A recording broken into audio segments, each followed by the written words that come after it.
Friends, ഇന്നത്തെ വീഡിയോയിൽ നമ്മൾ Bhaskar the rascal lucky Bhaskar എന്ന സിനിമയുടെ എക്സ്പ്ലനേഷൻ ആണ് ചെയ്യാനായി പോകുന്നത്. 6,000 രൂപ മാത്രം ശമ്പളമുള്ള ഒരു ബാങ്ക് ഉദ്യോഗസ്ഥന്റെ ബാങ്ക് ബാലൻസ് എങ്ങനെയാണ് 100 കോടി രൂപയായത്, അതൊക്കെയാണ് ഈ കഥയിൽ പറയുന്നത്.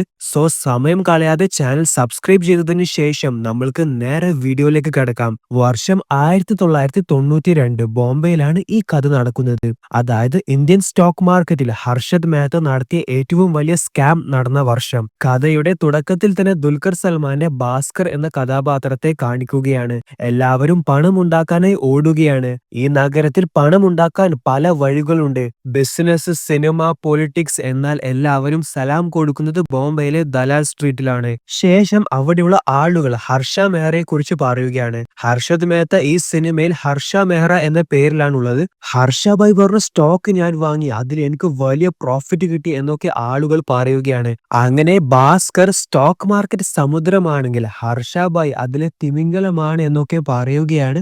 സാധാരണക്കാർക്ക് വരെ സ്റ്റോക്ക് മാർക്കറ്റ് എന്താണ് എന്ന് ഹർഷ മെഹ്റ പഠിപ്പിച്ചു കൊടുത്തു. ഇതൊക്കെ ഭാസ്കർ പറഞ്ഞതിന് ശേഷം അദ്ദേഹം പറയുകയാണ്, ഈ കഥ ഹർഷ മെഹ്റയെ കുറിച്ചല്ല, എന്നെ കുറിച്ചാണ്. അങ്ങനെ അതിനുശേഷം ലക്ഷ്മണ റാവു എന്ന CBIയിലെ ചീഫ് ഇൻവെസ്റ്റിഗേഷൻ ഓഫീസർ ഭാസ്കറിനോട് അവരുടെ കൂടെ ബാങ്കിലേക്ക് വരാനായി പറയുകയാണ്. താൻ കുളിച്ചിട്ടില്ല എന്ന് ഭാസ്കർ പറഞ്ഞപ്പോൾ ഓഫീസർ, താൻ പല്ല് തേച്ചില്ലേ, അത് തന്നെ ധാരാളം എന്ന് പറഞ്ഞു ഭാസ്കറിനെ ബാങ്കിലേക്ക് കൂട്ടിക്കൊണ്ടു പോവുകയാണ്. അങ്ങനെ രാവിലെ തന്നെ പൂട്ടിയിട്ട ഭാസ്കർ ജോലി ചെയ്ത ബാങ്കിൽ ഭാസ്കറിനെ കൂട്ടി ഈ CBI ഓഫീസേഴ്സ് പോവുകയാണ്. അവിടുന്ന് ഈ ഓഫീസർ ഭാസ്കറിന്റെ ബാങ്ക് അക്കൗണ്ട് സ്റ്റേറ്റ്മെന്റ് പ്രിന്റ് ചെയ്യാനായി പറയുകയാണ്. ഭാസ്കർ എന്താണ് ഇവിടെ നടക്കുന്നത് എന്ന് ചോദിച്ചപ്പോൾ ആ ഓഫീസർ ഡയറക്റ്റായി കാര്യങ്ങൾ പറഞ്ഞു കൊടുത്തു.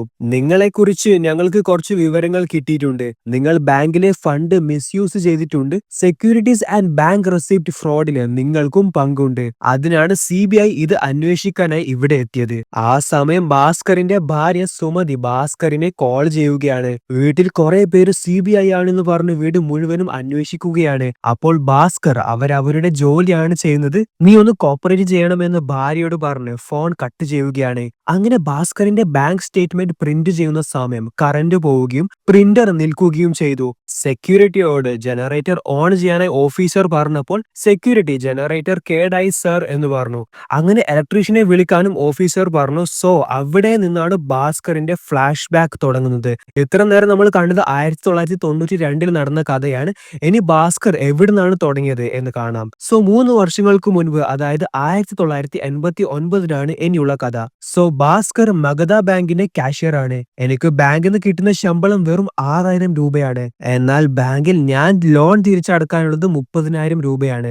ഭാസ്കർ എല്ലാവരോടും നല്ല കമ്പനിയാണ്. ഭാസ്കറിനെ ബാങ്കിലെ എല്ലാവർക്കും അത്രയ്ക്കും ഇഷ്ടമാണ്. കാരണം അത്രയും സത്യസന്ധനും എല്ലാ ജോലിയിലും അത്രയും പെർഫെക്റ്റുമാണ് ഭാസ്കർ. സോ ഇതാണ് ബാങ്കിന്റെ റീജിയണൽ മാനേജറായ ഹിമാൻഷു സാർ. ഇദ്ദേഹം ഭാസ്കറിനെ അപ്രീഷിയേറ്റ് ചെയ്യുകയാണ്. ബാങ്കിൽ കൂടുതൽ ക്ലയൻസിനെ കൊണ്ട് അക്കൗണ്ട്സ് നീ ഓപ്പൺ ചെയ്യിപ്പിക്കണം. ബാങ്കിന് ഗ്രോത്ത് ഉണ്ടായാൽ മാത്രമേ നിനക്കും ഗ്രോത്ത് ഉണ്ടാവുകയുള്ളൂ എന്ന് ഹിമാൻഷു സാർ ഭാസ്കറിനോട് പറയുകയാണ്. അപ്പോൾ ഭാസ്കറിന്റെ നോട്ടം മാനേജർ ചെയറിലാണ്. ഇപ്പോഴുള്ള മാനേജർ 1 മാസം കൂടി കഴിഞ്ഞാൽ റിട്ടയർ ആവും. അപ്പോൾ അവിടെ ഭാസ്കറിന് പ്രൊമോഷൻ കിട്ടാനുള്ള സാധ്യതയുമുണ്ട്. ഭാസ്കർ അത്രയും നല്ല ഉദ്യോഗസ്ഥനായതുകൊണ്ട് തന്നെ ഈ മാനേജർ പൊസിഷൻ ഭാസ്കറിന് തന്നെയാണ് കിട്ടേണ്ടതും. ഹിമാൻഷു സാർ ഭാസ്കറിനെ ഈ മാനേജർ പൊസിഷനിലേക്ക് റെക്കമെൻഡ് ചെയ്യാം എന്നും ഭാസ്കറിന്റെ അടുത്ത് പ്രോമിസ് കൊടുത്തിട്ടുണ്ട്. ഇതാണ് ബാങ്കിന്റെ വേൾഡ് മാനേജറായ നാരായൺ സാർ. ഇദ്ദേഹം എപ്പോഴും ലേറ്റ് ആണ്. ഒരു ദിവസം പോലും കൃത്യസമയത്ത് ബാങ്കിൽ എത്തില്ല. അങ്ങനെ ബാങ്കിലെ വോൾട്ടിൽ നിന്ന് എടുക്കുന്ന പണം ബാങ്കിന്റെ ലെഡ്ജറിൽ എഴുതും. പണം എടുക്കുന്നത് ഭാസ്കർ ആണ്. എന്നിട്ട് ആ എമൗണ്ട് ഭാസ്കർ നാരായൺ സാറിനോട് പറഞ്ഞു കൊടുക്കും. പുള്ളി അത് ലെഡ്ജറിൽ എഴുതും. അങ്ങനെ കഴിഞ്ഞ 3 കൊല്ലമായിട്ട് ബാങ്കിലെ ഏറ്റവും ബെസ്റ്റ് എംപ്ലോയി ഭാസ്കർ തന്നെയാണ്. സോ ഭാസ്കർ ഇവിടെ നോക്കുന്നത് ഒരു മാരുതി 800 കാറാണ്. ഭാസ്കറിന്റെ ഡ്രീം കാറാണ് ഇത്. സോ ഈ കാർ ആരോ CC അടക്കാത്തത് കൊണ്ട് ബാങ്കിൽ പിടിച്ചു വെച്ചതാണ്. ആ കാറ് കിട്ടണമെങ്കിൽ ആദ്യം നീ ഉള്ള ലോൺ അടച്ചു തീർക്കെന്ന് ഭാസ്കറിന്റെ ബെസ്റ്റ് ഫ്രണ്ട് ആയ സാംബ പറയുകയാണ്. 10ാം ക്ലാസ് വരെ ഭാസ്കറും സാംബയും ഒരുമിച്ചാണ് പഠിച്ചത്. എന്നാൽ ഭാസ്കർ പഠിച്ച് പാസ്സായി ബാങ്കിലെ കാഷ്യറായി. എന്നാൽ സാംബ ഫെയിൽ ആയതുകൊണ്ട് ബാങ്കിലെ പ്യൂണുമായി. ഇനി ഭാസ്കറിന് ബാങ്കിൽ തന്നെ ഒരു സൈഡ് ബിസിനസ് കൂടിയുണ്ട്. അതായത് ബാങ്കിൽ വരുന്ന ധാരാളം ആളുകൾക്ക് എങ്ങനെയാണ് ബാങ്കിലെ ഫോം പൂരിപ്പിക്കേണ്ടത്, ചെക്ക് എഴുതേണ്ടത് എന്നൊന്നും അറിയില്ല. അപ്പോൾ അങ്ങനെയുള്ള കസ്റ്റമർ കഫേയിൽ ഭാസ്കറിന്റെ അടുത്തേക്ക് പോകും. അവരെ ഭാസ്കർ സഹായിക്കും. അവർ ഭാസ്കറിന് ഒരു തുകയും കൊടുക്കുന്നതാണ്. അങ്ങനെ ആ സമയമാണ് ആന്റണി എന്ന ഒരാൾ ഭാസ്കറിന്റെ അടുത്തേക്ക് വരുന്നത്. 2 ലക്ഷം രൂപ ലോണിന് വേണ്ടിയാണ് അദ്ദേഹം ഭാസ്കറിന്റെ അടുത്തേക്ക് വന്നത്. സെക്യൂരിറ്റിക്കായി എന്താണ് വെക്കുന്നത് എന്ന് ഭാസ്കർ ചോദിച്ചപ്പോൾ എന്റെ കയ്യിൽ ഒന്നുമില്ല, എന്റെ എല്ലാം നഷ്ടപ്പെട്ടു, എന്റെ കയ്യിൽ ആകെയുള്ളത് പോർട്ടിന്റെ ട്രേഡിംഗ് ലൈസൻസ് മാത്രമാണ് എന്നാണ് ആന്റണി മറുപടി കൊടുത്തത്. എന്നാൽ ഇതൊന്നും നടക്കില്ല എന്ന് പറഞ്ഞുകൊണ്ട് ഭാസ്കർ ആന്റണിയെ പറഞ്ഞയക്കുകയാണ്. അതിനുശേഷം ഭാസ്കർ താൻ താമസിക്കുന്ന കോളനിയിലേക്ക് പോവുകയാണ്. കോളനിയിലേക്ക് താൻ പോകുന്ന സമയത്ത് എല്ലാവരും തന്നെ കാത്തിരിക്കുകയാണ് എന്ന് ഭാസ്കർ പറയുകയാണ്. കാരണം ഭാസ്കർ എല്ലാവർക്കും പണം കൊടുക്കാനായിട്ടുണ്ട്. ചായക്കടയിലും പലചരക്ക് കടയിലും മെഡിക്കൽ ഷോപ്പിലും അങ്ങനെ അവിടെയുള്ള എല്ലാ കടയിലും ഭാസ്കർ പണം കൊടുക്കാനായിട്ടുണ്ട്. അങ്ങനെ ആ സമയത്താണ് അദ്ദേഹം പട്ടേൽ ഭായിനെ കാണുന്നത്. പട്ടേൽ ഭായിക്ക് ഭാസ്കർ 10,000 രൂപയാണ് കൊടുക്കാനായിട്ടുള്ളത്. അങ്ങനെ പട്ടേൽ ഭായ് ഭാസ്കറിനെ തെറി പറയുകയാണ്. നീ കുറെ നാളായി എന്നെ പറഞ്ഞു പറ്റിക്കുന്നു, അടുത്ത മാസം പലിശ അടക്കം കൃത്യം എമൗണ്ട് നീ ഫുൾ ആയിട്ട് അടക്കണമെന്നും പട്ടേൽ ഭായ് ഭാസ്കറിനോട് പറയുകയാണ്. ഭാസ്കർ എന്നാൽ ഇതൊക്കെ കൂളായി നല്ല ചിരിച്ചു തന്നെയാണ് ഫേസ് ചെയ്യാറുള്ളത്. സോ വളരെയധികം പോസിറ്റീവ് ആയിട്ടുള്ള ഒരു ആറ്റിറ്റ്യൂഡ് തന്നെയാണ് ഭാസ്കറിനുള്ളത്. അതിനുശേഷം ഭാസ്കർ തന്റെ വീട്ടിലേക്ക് പോവുകയാണ്. തന്റെ അച്ഛന്റെ ആകെയുള്ള സമ്പാദ്യം ബോംബെയിലെ ഈ വീട് മാത്രമാണ് എന്ന് ഭാസ്കർ പറയുകയാണ്. ഭാസ്കറിന്റെ അനിയൻ എഞ്ചിനീയറിംഗിന് പഠിക്കുകയാണ്. പിന്നെ ഭാസ്കറിന് ഒരു അനിയത്തി കൂടിയുണ്ട്, ഡിഗ്രിക്കാണ് പഠിക്കുന്നത്. ഭാസ്കറിന്റെ അമ്മ ചെറുപ്പത്തിലെ മരണപ്പെട്ടുപോയി.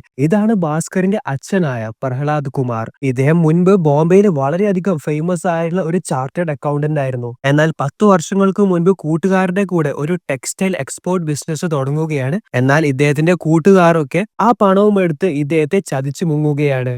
ആ സംഭവത്തിന് ശേഷം ഇദ്ദേഹത്തിന് പാരാലിസിസ് സ്ട്രോക്ക് വന്നു. അതിനുശേഷം ഭാസ്കറിന്റെ അച്ഛൻ സംസാരിച്ചിട്ടില്ല.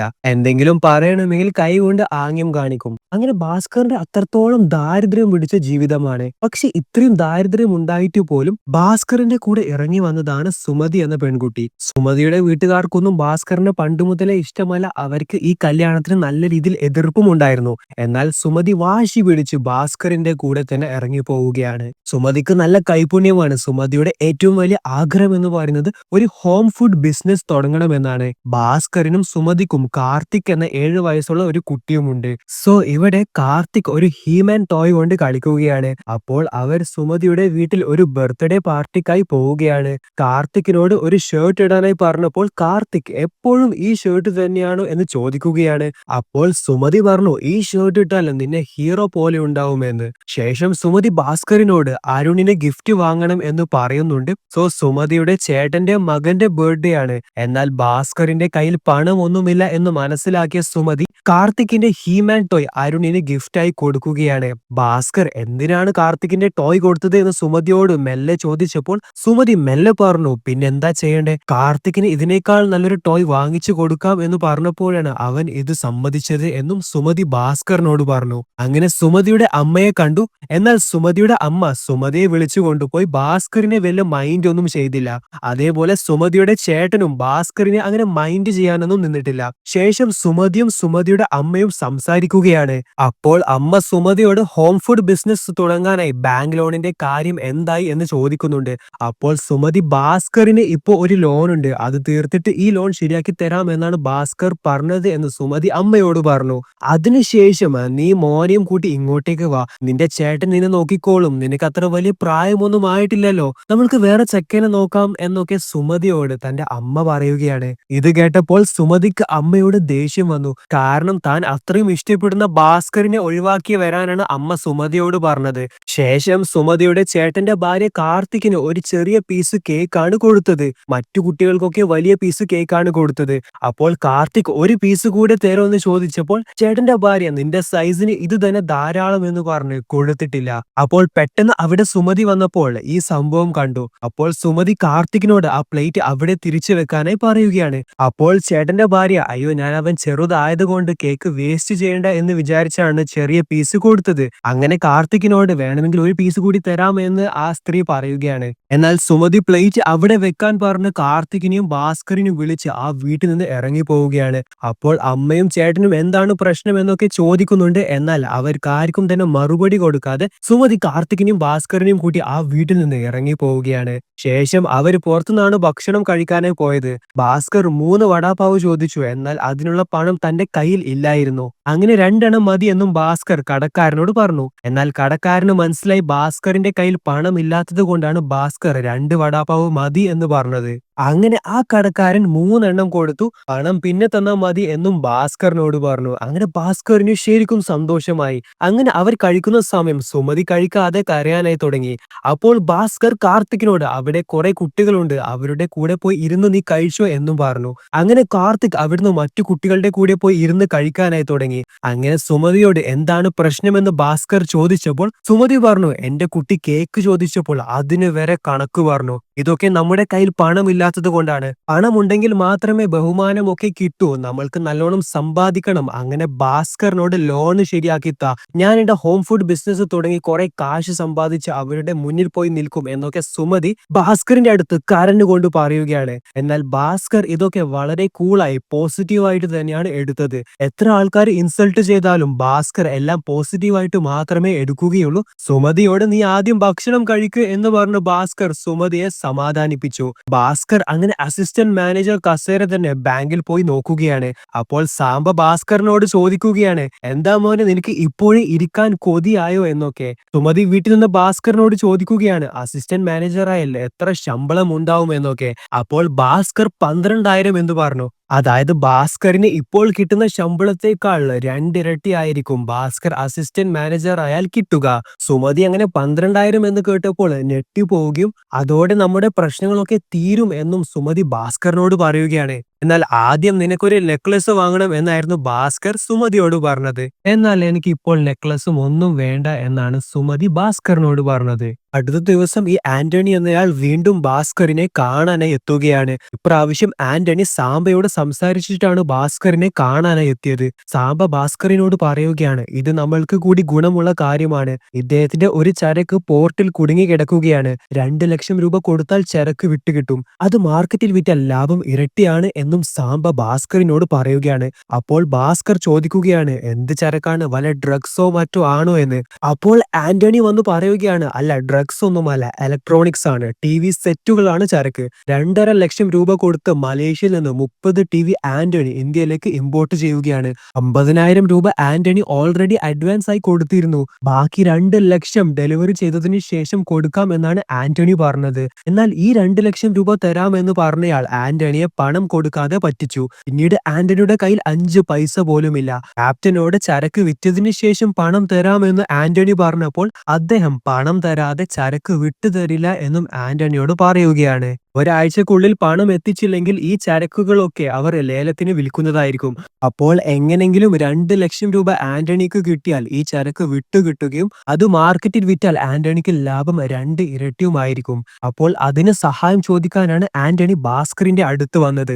എന്നാൽ ഭാസ്കർ ഇത് ബാങ്കാണ്, പണം തരണമെങ്കിൽ ധാരാളം റൂൾസ് ഉണ്ട് എന്നൊക്കെ ആന്റണിയോട് പറയുകയാണ്.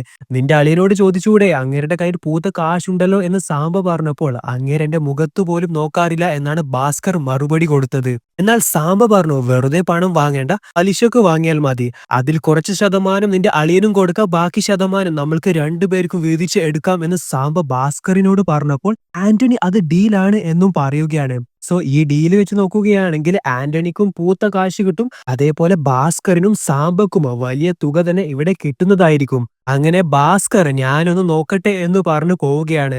ആന്റണി ഭാസ്കറിന് തന്റെ വിസിറ്റിംഗ് കാർഡും നമ്പറും കൊടുത്തിട്ടുണ്ട്. അടുത്ത ദിവസം ഭാസ്കർ ബാങ്കിലേക്ക് പോകുന്ന സമയമാണ് പട്ടേൽ ഭായ് ഭാസ്കറിന്റെ അടുത്തേക്ക് വന്നത്. നീ കുറെ നാളായി എന്നെ പണം തരാമെന്ന് പറഞ്ഞ് മുങ്ങി നടക്കുന്നു. ഇനി നിനക്ക് അവധിയില്ല, എനിക്ക് എന്റെ മുഴുവൻ കാശും ഇന്ന് തന്നെ വേണം. അങ്ങനെ പണം ഇപ്പോൾ തന്നെ എടുക്കുക എന്ന് പട്ടേൽ ഭായ് ഭാസ്കറിനോട് ഒച്ചത്തിൽ പറയുകയാണ്. അങ്ങനെ ഭാസ്കറിന്റെ പോക്കറ്റിൽ നിന്ന് ബലം പിടിച്ച് പേഴ്സ് പുറത്തെടുക്കുകയാണ്. എന്നാൽ പട്ടേൽ ഭായ് പേഴ്സ് തുറന്നു നോക്കിയപ്പോൾ പേഴ്സിൽ 5 പൈസ പോലുമില്ല. എന്നിട്ട് ഒച്ചത്തിൽ ഭാസ്കറിനെ ഇൻസൾട്ട് ചെയ്യാനായി തുടങ്ങി. നിനക്ക് വല്ല പിച്ചെടുക്കാൻ പോയിക്കൂടെ, എങ്ങനെയാണ് നീ എന്റെ കടം വീട്ടാ, ഇങ്ങനെയൊക്കെ പട്ടേൽ ഭായ് ചോദിച്ചതിന് ശേഷമാണ് ഭാസ്കറിന്റെ സ്കൂട്ടർ അദ്ദേഹം കാണുന്നത്. അങ്ങനെ അദ്ദേഹം ഭാസ്കറിനോട് സ്കൂട്ടറിന്റെ താക്കോൽ ചോദിക്കുകയാണ്. അങ്ങനെ ഭാസ്കറിന്റെ പോക്കറ്റ് പിടിച്ച് വലിച്ച് കീറുകയും ഭാസ്കറിന്റെ സ്കൂട്ടറിന്റെ താക്കോൽ എടുത്ത് പട്ടേൽഭായ് ഭാസ്കറിന്റെ സ്കൂട്ടറും കൊണ്ടുപോയി. പലിശയും മുഴുവൻ തുകയും അടച്ചാൽ നിനക്ക് നിന്റെ സ്കൂട്ടർ തരാം എന്നും പട്ടേൽഭായ് പറഞ്ഞു. സോ ഈ കാഴ്ച നാട്ടുകാർ മുഴുവനും കണ്ടിരുന്നു. അങ്ങനെ ആകെ നാണം കെട്ട അവസ്ഥയായി ഭാസ്കറിന്. എന്തായാലും ഭാസ്കറിന് സ്കൂട്ടർ ഇല്ലാതെ ബാങ്കിലേക്ക് പെട്ടെന്ന് എത്താനും കഴിയില്ല. ഒരു ടാക്സി വിളിച്ചു പോവാം എന്ന് വിചാരിച്ചപ്പോൾ ടാക്സിക്ക് 20 രൂപയാവും. എന്നാൽ ഭാസ്കറിന്റെ കയ്യിൽ 20 രൂപ പോയിട്ട് 5 പൈസ പോലുമില്ല. അങ്ങനെ ഭാസ്കർ ബാങ്കിലേക്ക് ഓടിപ്പോവുകയാണ്. ബാങ്കിലേക്ക് പോയപ്പോൾ ബാങ്കിന്റെ GM സുധീർ എന്ന ഉദ്യോഗസ്ഥനെ ബാങ്കിലെ പുതിയ അസിസ്റ്റന്റ് മാനേജറായി സ്ഥാപിക്കുകയാണ്.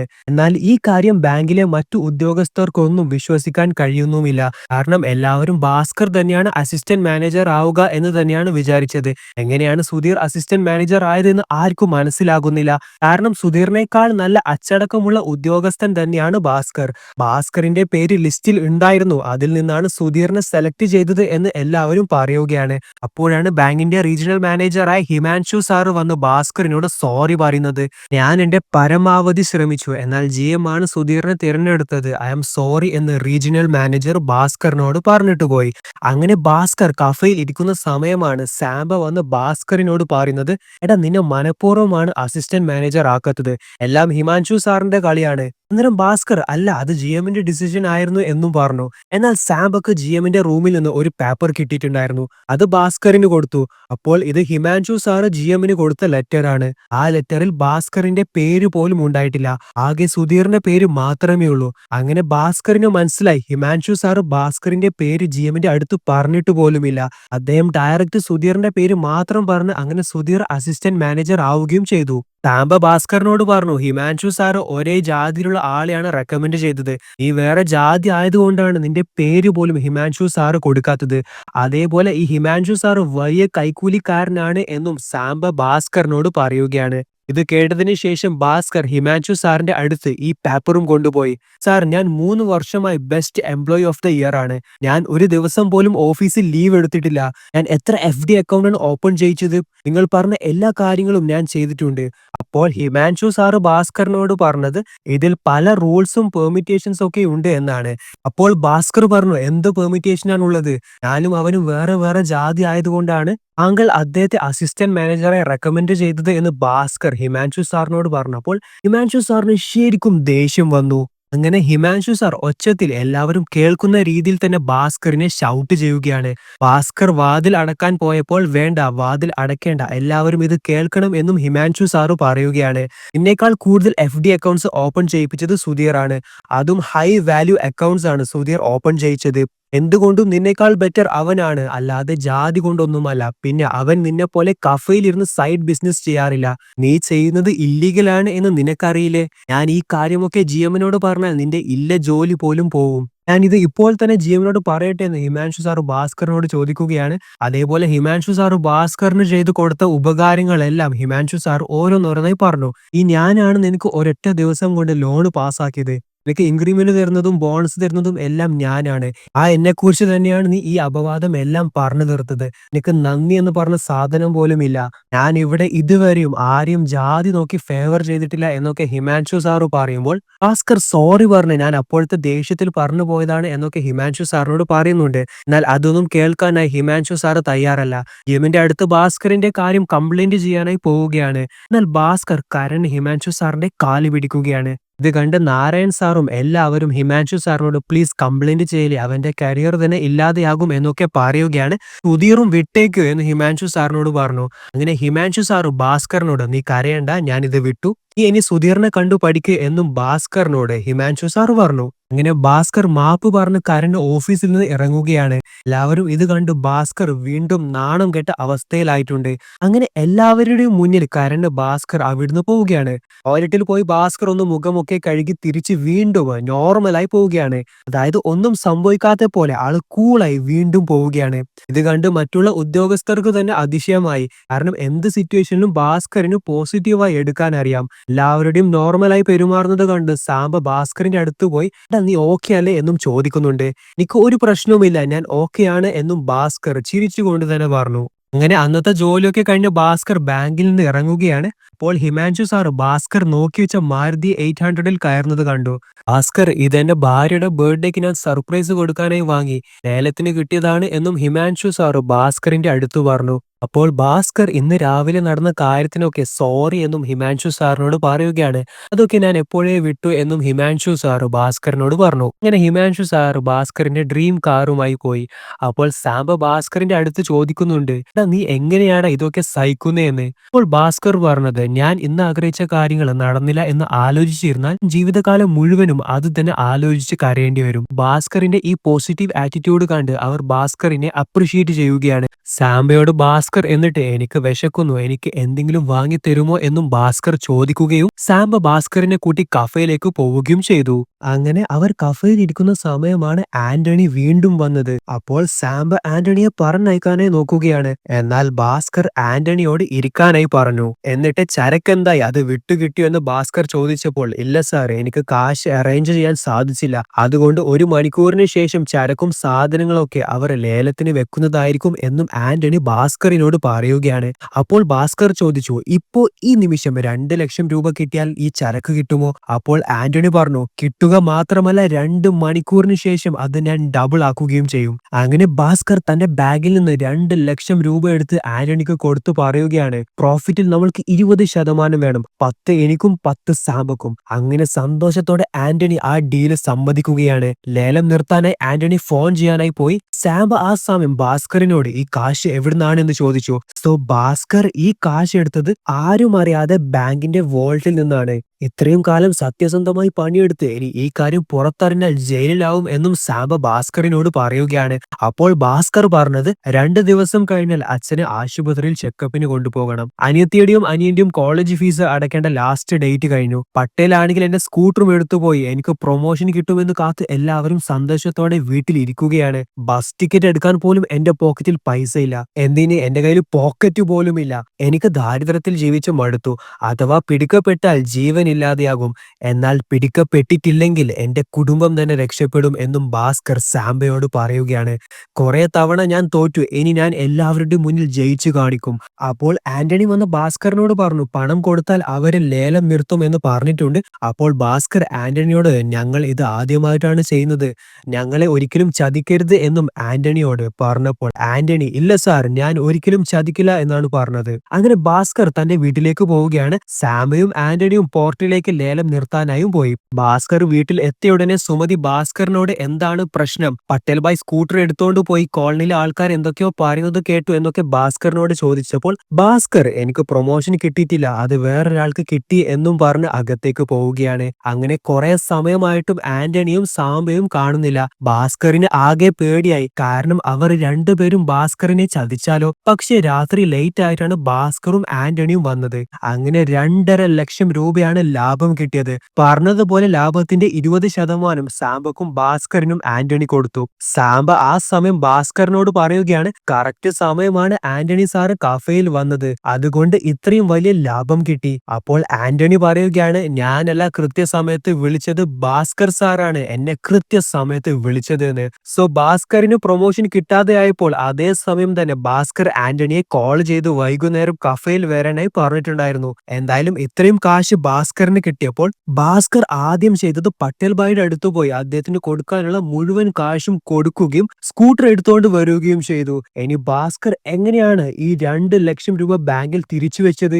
എല്ലാവരും ബാങ്കിൽ എത്തുന്നതിനേക്കാൾ മുന്നേ ഭാസ്കർ ബാങ്കിലെത്തും. എന്നിട്ട് ബാങ്കിലെ വോൾട്ടിൽ പണം വെക്കും. എന്നിട്ട് രജിസ്റ്ററിൽ ഇന്ന് 2 ലക്ഷം രൂപ കുറച്ച് എഴുതിയിട്ട് അടുത്ത ദിവസം ഈ 2 ലക്ഷം രൂപയും കൂട്ടി എഴുതും. അപ്പോൾ അങ്ങനെ എഴുതിയാൽ ബാങ്കിൽ നിന്ന് കാശ് എടുത്ത് അതവിടെ തിരിച്ചു വെച്ച കാര്യം ആരും തന്നെ അറിയാൻ പോകുന്നില്ല. പക്ഷെ ഇത് ഒരിക്കൽ മാത്രമല്ല ഭാസ്കർ ചെയ്തത്.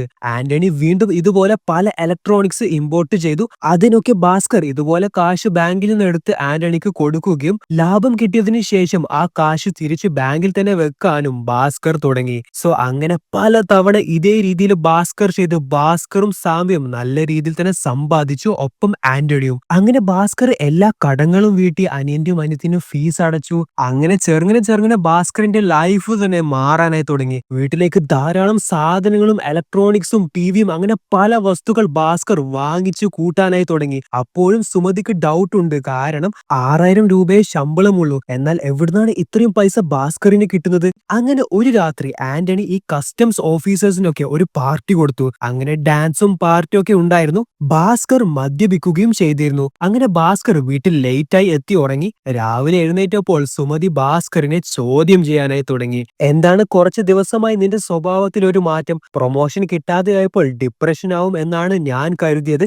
എന്നാൽ നീ സന്തോഷത്തോടെ കുറെ പൈസ ചെലവാക്കുന്നു, മദ്യപിക്കുന്നു, ലേറ്റായി വരുന്നു. ഇന്നലെ രാത്രി നീ എവിടെയാ പോയെ? വേറെ ഏതെങ്കിലും പെണ്ണിന്റെ കൂടെ കറങ്ങാൻ പോയതാണോ എന്നൊക്കെ സുമതി ദേഷ്യത്തോടെ ഭാസ്കറിനോട് ചോദിക്കുകയാണ്. എന്നാൽ ഭാസ്കർ സുമതിയോട് പറഞ്ഞു, എനിക്ക് ഈ വീടും കുടുംബവുമാണ് ഏറ്റവും വലുത്. അത് മറന്ന് ഞാൻ ഒന്നും ചെയ്യില്ല. നീ വെറുതെ എന്തൊക്കെയോ അനാവശ്യമായി ചിന്തിച്ച് കൂട്ടേണ്ട എന്നും ഭാസ്കർ സുമതിയോട് പറയുകയാണ്.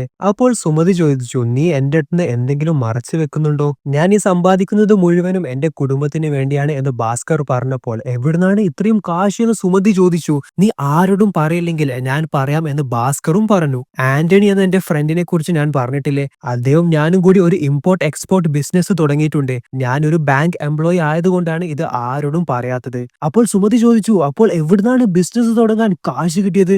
അത് ഞാൻ ബാങ്കിൽ നിന്നാണ് എടുത്തത് എന്ന് ഭാസ്കർ പറഞ്ഞു. സോ ഭാസ്കർ എങ്ങനെയാണ് ബാങ്കിൽ നിന്ന് എടുക്കുന്നത് എന്ന് നമ്മൾക്കറിയാം. എന്നാൽ സുമതി വിചാരിച്ചത് ബാങ്കിൽ നിന്ന് ലോൺ എടുത്തതായിരിക്കും എന്നാണ്. അപ്പോ പഴയ ലോൺ എന്ത് ചെയ്തു എന്ന് ചോദിച്ചപ്പോൾ ഭാസ്കർ അതൊക്കെ ഞാൻ തിരിച്ച് അടച്ചു എന്ന് പറഞ്ഞു. അങ്ങനെ സുമതിക്ക് സന്തോഷമായി. സോ ഇവിടെ ഭാസ്കർ തന്റെ ഭാര്യയോട് കള്ളമൊന്നും തന്നെ പറഞ്ഞിട്ടില്ല, എല്ലാം സത്യമായി തന്നെയാണ് പറഞ്ഞത്. അങ്ങനെ ഭാസ്കർ സുമതിയുടെ കയ്യിൽ ഒരു വലിയ തുക കൊടുത്ത്, നിനക്ക് ഇനി ഒരു നെക്ലസ് വാങ്ങണമെന്നും പറഞ്ഞു. അപ്പോൾ സുമതി പറഞ്ഞത്, അടുത്ത ആഴ്ച കാർത്തികിന്റെ ബർത്ത്ഡേ അല്ലേ, ഇതുവരെ നമ്മൾ ഒരു പാർട്ടി പോലും ആക്കിയിട്ടില്ലല്ലോ, ഇപ്രാവശ്യം നമ്മൾക്ക് ബർത്ത്ഡേ പാർട്ടി ആക്കാം, എല്ലാം നിന്റെ ഇഷ്ടം പോലെ എന്നും ഭാസ്കർ സുമതിയോട് പറയുകയാണ്. അങ്ങനെ നമ്മുടെ കാർത്തികിന്റെ ബർത്ത്ഡേ പാർട്ടിയായി. ഈ ബർത്ത്ഡേ പാർട്ടിക്ക് വന്ന എല്ലാവരുടെയും കണ്ണ് തള്ളിപ്പോയി. എല്ലാവർക്കും സംശയമായി, എവിടുന്നാണ് ഭാസ്കറിന് ഇത്രയും പണം? മുതിർന്ന ആളുകൾ മാത്രമല്ല, കേക്കിന്റെ വലുപ്പം കണ്ട് കൊച്ചു കുട്ടികൾ വരെ അന്തം വിട്ടുപോയി. അങ്ങനെ ഓരോ ആൾക്കാരും ഭാസ്കറിനോട് എത്ര ചെലവായി എന്നൊക്കെ ചോദിക്കാനേ തുടങ്ങി. ഓരോ ആൾക്കാരോടും ഭാസ്കർ ഓരോ കളവ് പറഞ്ഞു. ചില ആൾക്കാരോട് എനിക്ക് ബാങ്കിൽ നിന്ന് കുറച്ച് ബോണസ് കിട്ടിയെന്ന് പറഞ്ഞു. വേറെ ചില ആൾക്കാരോട് എന്റെ അളിയനാണ് ഇത് സ്പോൺസർ ചെയ്തത് എന്നൊക്കെ ഭാസ്കർ പറഞ്ഞു. നൈസായി അങ്ങ് ഒഴിവായി. പക്ഷേ എല്ലാവരും വിശ്വസിച്ചെങ്കിലും ഭാസ്കറിന്റെ അച്ഛന് ചെറിയൊരു ഡൗട്ട് ഉണ്ട്. അപ്പൊ ഭാസ്കറിന്റെ അച്ഛനെ കുറിച്ച് കഥയുടെ തുടക്കത്തിൽ തന്നെ നമ്മൾ പറഞ്ഞിരുന്നു, ഭാസ്കറിന്റെ അച്ഛന് സ്ട്രോക്ക് വന്നതിന് ശേഷം സംസാരിച്ചിട്ടില്ല എന്ന്. അങ്ങനെ അന്ന് രാത്രി ഭാസ്കറും സാംബയും ആന്റണിയും സംസാരിക്കുകയാണ്. അപ്പോൾ ആന്റണി അവരോട് പറഞ്ഞു, എന്റെ മകൻ എന്നെ അമേരിക്കയിലേക്ക് വിളിക്കുന്നുണ്ട്, അവന് അവിടെ ഒരു ജോലി കിട്ടി. എന്നാൽ എനിക്ക് അവിടെ പോവേണ്ട. കാരണം എനിക്ക് എന്റെ മകന്റെ ചിലവിൽ ജീവിക്കുന്നത് ഇഷ്ടമല്ല. ഞാൻ സമ്പാദിച്ചത് എല്ലാം അവന് വേണ്ടി ചിലവാക്കി. ഇനി അവനെ ഞാനായി ബുദ്ധിമുട്ടിപ്പിക്കാൻ പാടില്ല. അമേരിക്കയിൽ ഞാൻ പോകുന്നുണ്ടെങ്കിൽ ഞാൻ വെറും കൈയോടെ പോവില്ല എന്നൊക്കെ ആന്റണി ഇവരോട് പറയുകയാണ്. അപ്പോൾ ഭാസ്കറും പറഞ്ഞു, ഞാൻ സമ്പാദിച്ചതും എനിക്ക് വേണ്ടി ഒന്നും ചെയ്യാനായില്ല, എല്ലാം ഞാൻ എന്റെ കുടുംബത്തിന് വേണ്ടിയാണ് ചെയ്യുന്നത് എന്ന്. അപ്പോഴാണ് ആന്റണി ഒരു വലിയ ഡീൽ അവരുമായി പങ്കുവെച്ചത്. ഈ ശനിയാഴ്ച ദുബായിൽ നിന്ന് ഒരു കപ്പൽ വരുന്നുണ്ട്. 3 ആഡംബര കാറുകളാണ് ഈ കപ്പലിൽ വരുന്നത്. 10 ലക്ഷം രൂപയുണ്ടെങ്കിൽ ലാഭം 2 ഇരട്ടിയാണ്. അതായത് ഒരു ജാക്ക്പോട്ട് ആണ് ഇത്. അതേപോലെ ഇപ്രാവശ്യം 3 പേർക്കും ഈക്വൽ ഷെയർ ആണ് എന്നും ആന്റണി ഇവരോട് പറയുകയാണ്. അപ്പോൾ സാംബക്ക് സന്തോഷമായി. എന്നാൽ 10 ലക്ഷം എന്ന് പറയുന്നത് ചെറിയ തുകയല്ല. അത്രയും വലിയ തുക ഭാസ്കറിന്റെ ബാങ്കിൽ നിന്ന് എടുക്കുന്നത് ബുദ്ധിമുട്ടാണ്. ഭാസ്കർ അങ്ങനെ ആ ഡീലിൽ നിന്ന് ഒഴിഞ്ഞു മാറുകയാണ്. ആന്റണി 2 ദിവസം ആലോചിച്ച് പറഞ്ഞാൽ മതി എന്നും ഭാസ്കറിനോട് പറഞ്ഞു. അതേപോലെ ഇത് എന്റെ അവസാനത്തെ ഡീൽ ആയിരിക്കും എന്നും ആന്റണി ഇവരോട് പറഞ്ഞ് അവിടുന്ന് പോവുകയാണ്. സാംബ അപ്പോഴും ഭാസ്കറിനോട് ഒന്ന് ആലോചിക്കും എന്നൊക്കെ പറയുകയാണ്. എന്നാൽ ഭാസ്കറിന് അത്രയും വലിയ റിസ്ക് എടുക്കാൻ ഒരു താല്പര്യവുമില്ല. അങ്ങനെ സാംബയും അവിടുന്ന് എല്ലാം നിന്റെ ഇഷ്ടം എന്ന് പറഞ്ഞിട്ട് അവിടുന്ന് പോവുകയാണ്. അങ്ങനെ അന്ന് രാത്രി ഭാസ്കർ റൂമിൽ പോയി ഭാര്യയോട് ചോദിക്കുകയാണ്, പാർട്ടി എങ്ങനെയുണ്ടായിരുന്നു എന്നൊക്കെ. സുമതി പറഞ്ഞു, എല്ലാവരുടെയും കണ്ണ് തള്ളിപ്പോയി. കാർത്തിക് എന്താണ് പറയുന്നത് എന്ന് ഭാസ്കർ ചോദിച്ചു. അപ്പോ കാർത്തിക് ഇവിടെ തിരിഞ്ഞു നിന്ന് TV കാണുകയാണ്. ഭാസ്കർ ചോദിക്കുന്ന ചോദ്യത്തിനൊക്കെ കാർത്തിക് വെറും തലയാട്ടാനായിട്ട് തുടങ്ങി. അങ്ങനെ ഭാസ്കർ പെട്ടെന്ന് കാർത്തികിനെ നോക്കിയപ്പോൾ കാർത്തിക് കരയുന്നുണ്ടായിരുന്നു. അങ്ങനെ കരഞ്ഞുകൊണ്ട് കാർത്തിക് ഭാസ്കറിനെ കെട്ടിപ്പിടിക്കുകയാണ്. അങ്ങനെ കാർത്തിക് കരഞ്ഞുകൊണ്ട് അമ്മയോടും അച്ഛനോടും താങ്ക്സ് പറയുകയാണ്. എന്റെ ഫ്രണ്ട്സ് എപ്പോഴും എന്നെ കളിയാക്കും. കാർത്തിക് അവരുടെ വീട്ടിൽ ബർത്ത്ഡേ പാർട്ടിക്ക് പോയി ഫ്രീ ആയി കേക്ക് കഴിക്കും. എന്നാൽ ഇതുവരെ അവൻ നമ്മൾക്ക് പാർട്ടി ഒന്നും തന്നിട്ടില്ല. ഇനി മുതൽ എന്നെ ആരും ഇത് പറഞ്ഞ് കളിയാക്കില്ല. അരുൺ ചേട്ടനും എന്നോട് എപ്പോഴും ചോദിക്കും നിനക്ക് വേറെ ഡ്രസ്സൊന്നും ഇല്ലേ എന്ന്. ഇന്ന് എന്നെ ഈ കോട്ടും സ്യൂട്ടൊക്കെ ഇട്ട് കണ്ടപ്പോൾ എല്ലാവരും ശരിക്കും ഷോക്കായി പോയി എന്നൊക്കെ കാർത്തിക് അച്ഛനോടും അമ്മയോടും പറയുകയാണ്. അന്ന് ഭാസ്കറിന് ശരിക്കും സങ്കടമായി. അന്ന് ഭാസ്കർ തീരുമാനിച്ചു കുടുംബത്തിന് വേണ്ടി എത്ര വലിയ റിസ്ക് എടുത്താലും അതിന് തെറ്റില്ല. അങ്ങനെ അപ്പോൾ തന്നെ ഭാസ്കർ ആന്റണിയെ വിളിച്ചു. ശനിയാഴ്ച വൈകിട്ട് ഞാൻ ക്യാഷ് അറേഞ്ച് ചെയ്ത് തരാമെന്നും ഭാസ്കർ ആന്റണിയോട് പറയുകയാണ്. സോ സാധാരണ എടുക്കുന്ന പോലത്തെ ബാഗ് എടുത്ത് ബാങ്കിൽ പോയിട്ട് കാര്യമില്ല. കാരണം ഇപ്രാവശ്യം ഭാസ്കറിനെ എടുക്കേണ്ടത് 10 ലക്ഷമാണ്. അങ്ങനെ വലിയ ഒരു സൂട്ട് കേസ് എടുത്താണ് ഭാസ്കർ ബാങ്കിലേക്ക് പോയത്. എന്നാൽ എപ്പോഴും ലേറ്റായി വരുന്ന നാരായൺ സാർ അന്ന് നേരത്തെ വന്നിട്ടുണ്ടായിരുന്നു. അങ്ങനെ ഭാസ്കർ വോൾട്ടിൽ നിന്ന് പണം എടുക്കുകയാണ്. ആ സമയം നാരായൺ സാർ ഭാസ്കറിനോട് പറയുകയാണ് ആവശ്യത്തിന് പണം ഇതുതന്നെ ആയില്ലേ, എന്തിനാണ് ഇത്രയും കൂടുതൽ പണം വോൾട്ടിൽ നിന്ന് എടുക്കുന്നത് എന്ന്. അപ്പോൾ ഭാസ്കർ പറഞ്ഞു കുഴപ്പമില്ല സാർ, കൂടുതൽ വന്ന പണം തിരിച്ചു വെക്കാമെന്ന്. അപ്പോൾ സാധാരണ നേരത്തെ ഇറങ്ങുന്ന നാരായൺ സാർ അന്ന് പെട്ടെന്നൊന്നും ഇറങ്ങിയിട്ടില്ലായിരുന്നു. സോ അദ്ദേഹം അവിടെ ഉണ്ടാവുമ്പോൾ ഒരിക്കലും ഭാസ്കറിന് 10 ലക്ഷം രൂപ അതിൽ നിന്ന് എടുത്തു തന്റെ സൂട്ട് കേസിൽ ഇടാൻ സാധിക്കില്ല.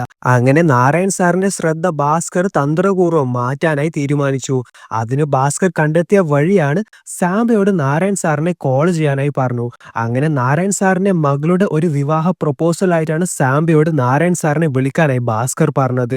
അങ്ങനെ ആ ജോലി സാംബ കൃത്യമായി ചെയ്തു. നാരായൺ സാറിന്റെ കണ്ണ് വെട്ടിച്ച് ഭാസ്കർ 10 ലക്ഷം രൂപ തന്റെ സ്യൂട്ട് കേസിൽ ഇടുകയും ബാക്കി പണം വോൾട്ടിൽ കൊണ്ടുവെക്കുകയും ചെയ്തു. പറഞ്ഞ തുക ഭാസ്കർ ആന്റണിക്ക് ഏൽപ്പിച്ചു. അവർ 3 ഇമ്പോർട്ടഡ് ഫോറിൻ ആഡംബര കാറുകൾ വാങ്ങി. സോ ഈ 3 ആഡംബര കാറുകൾ വിറ്റാൽ അവർക്ക് 3 പേർക്കും ഈക്വൽ ഷെയർ, അതായത് വളരെ വലിയ തുകയാണ് അവരുടെ കയ്യിൽ ഈ 3 കാറുകൾ വിറ്റാൽ കിട്ടാനായി പോകുന്നത്. പക്ഷേ ഈ കാർ ആന്റണിയുടെ കയ്യിൽ നിന്ന് വാങ്ങാം എന്ന് പറഞ്ഞയാൾ ഒരു പ്രശ്നത്തിൽ പെട്ട് ജയിലിലാവുകയാണ്. അദ്ദേഹത്തിന്റെ ജ്യേഷ്ഠൻ വന്നാണ് ഈ കാര്യം പറഞ്ഞത്. എന്റെ ഏട്ടൻ ഇപ്പോൾ ജയിലിലാണ് ഉള്ളത്, അതുകൊണ്ട് ഈ കാർ ഇപ്പോൾ വാങ്ങാൻ കഴിയില്ല, പോയിട്ട് 1 മാസം കഴിഞ്ഞിട്ട് നിങ്ങൾ വാ. അങ്ങനെ സാംബക്ക് ദേഷ്യം വന്ന് ആന്റണിയോട് തർക്കിക്കുകയാണ്. എന്നാൽ ഭാസ്കർ സാംബയെ പിടിച്ചു മാറ്റുകയും ലാഭം ഉണ്ടായാൽ മാത്രം കൂടി നിന്നാൽ പോരാ, ഒരു പ്രശ്നം വരുമ്പോൾ നമ്മൾ ഒരുമിച്ച് നിൽക്കണമെന്ന് സാംബയോട് ഭാസ്കർ പറയുകയാണ്.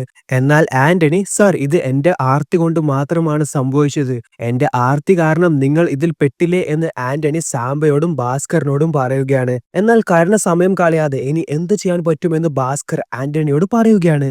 അതേപോലെ ആന്റണിയോട് ഒരു ഡീലറിനെ പെട്ടെന്ന് കണ്ടുപിടിക്കാൻ നോക്കാൻ പറയുകയാണ്. അങ്ങനെ ആന്റണി കുറെ ആൾക്കാരെ വിളിച്ച് അവസാനം ഗോവയിൽ നിന്ന് ഒരു റിസോർട്ട് ഓണർ ഈ 3 ഫോറിൻ കാറുകളും വാങ്ങാമെന്ന് പറഞ്ഞു.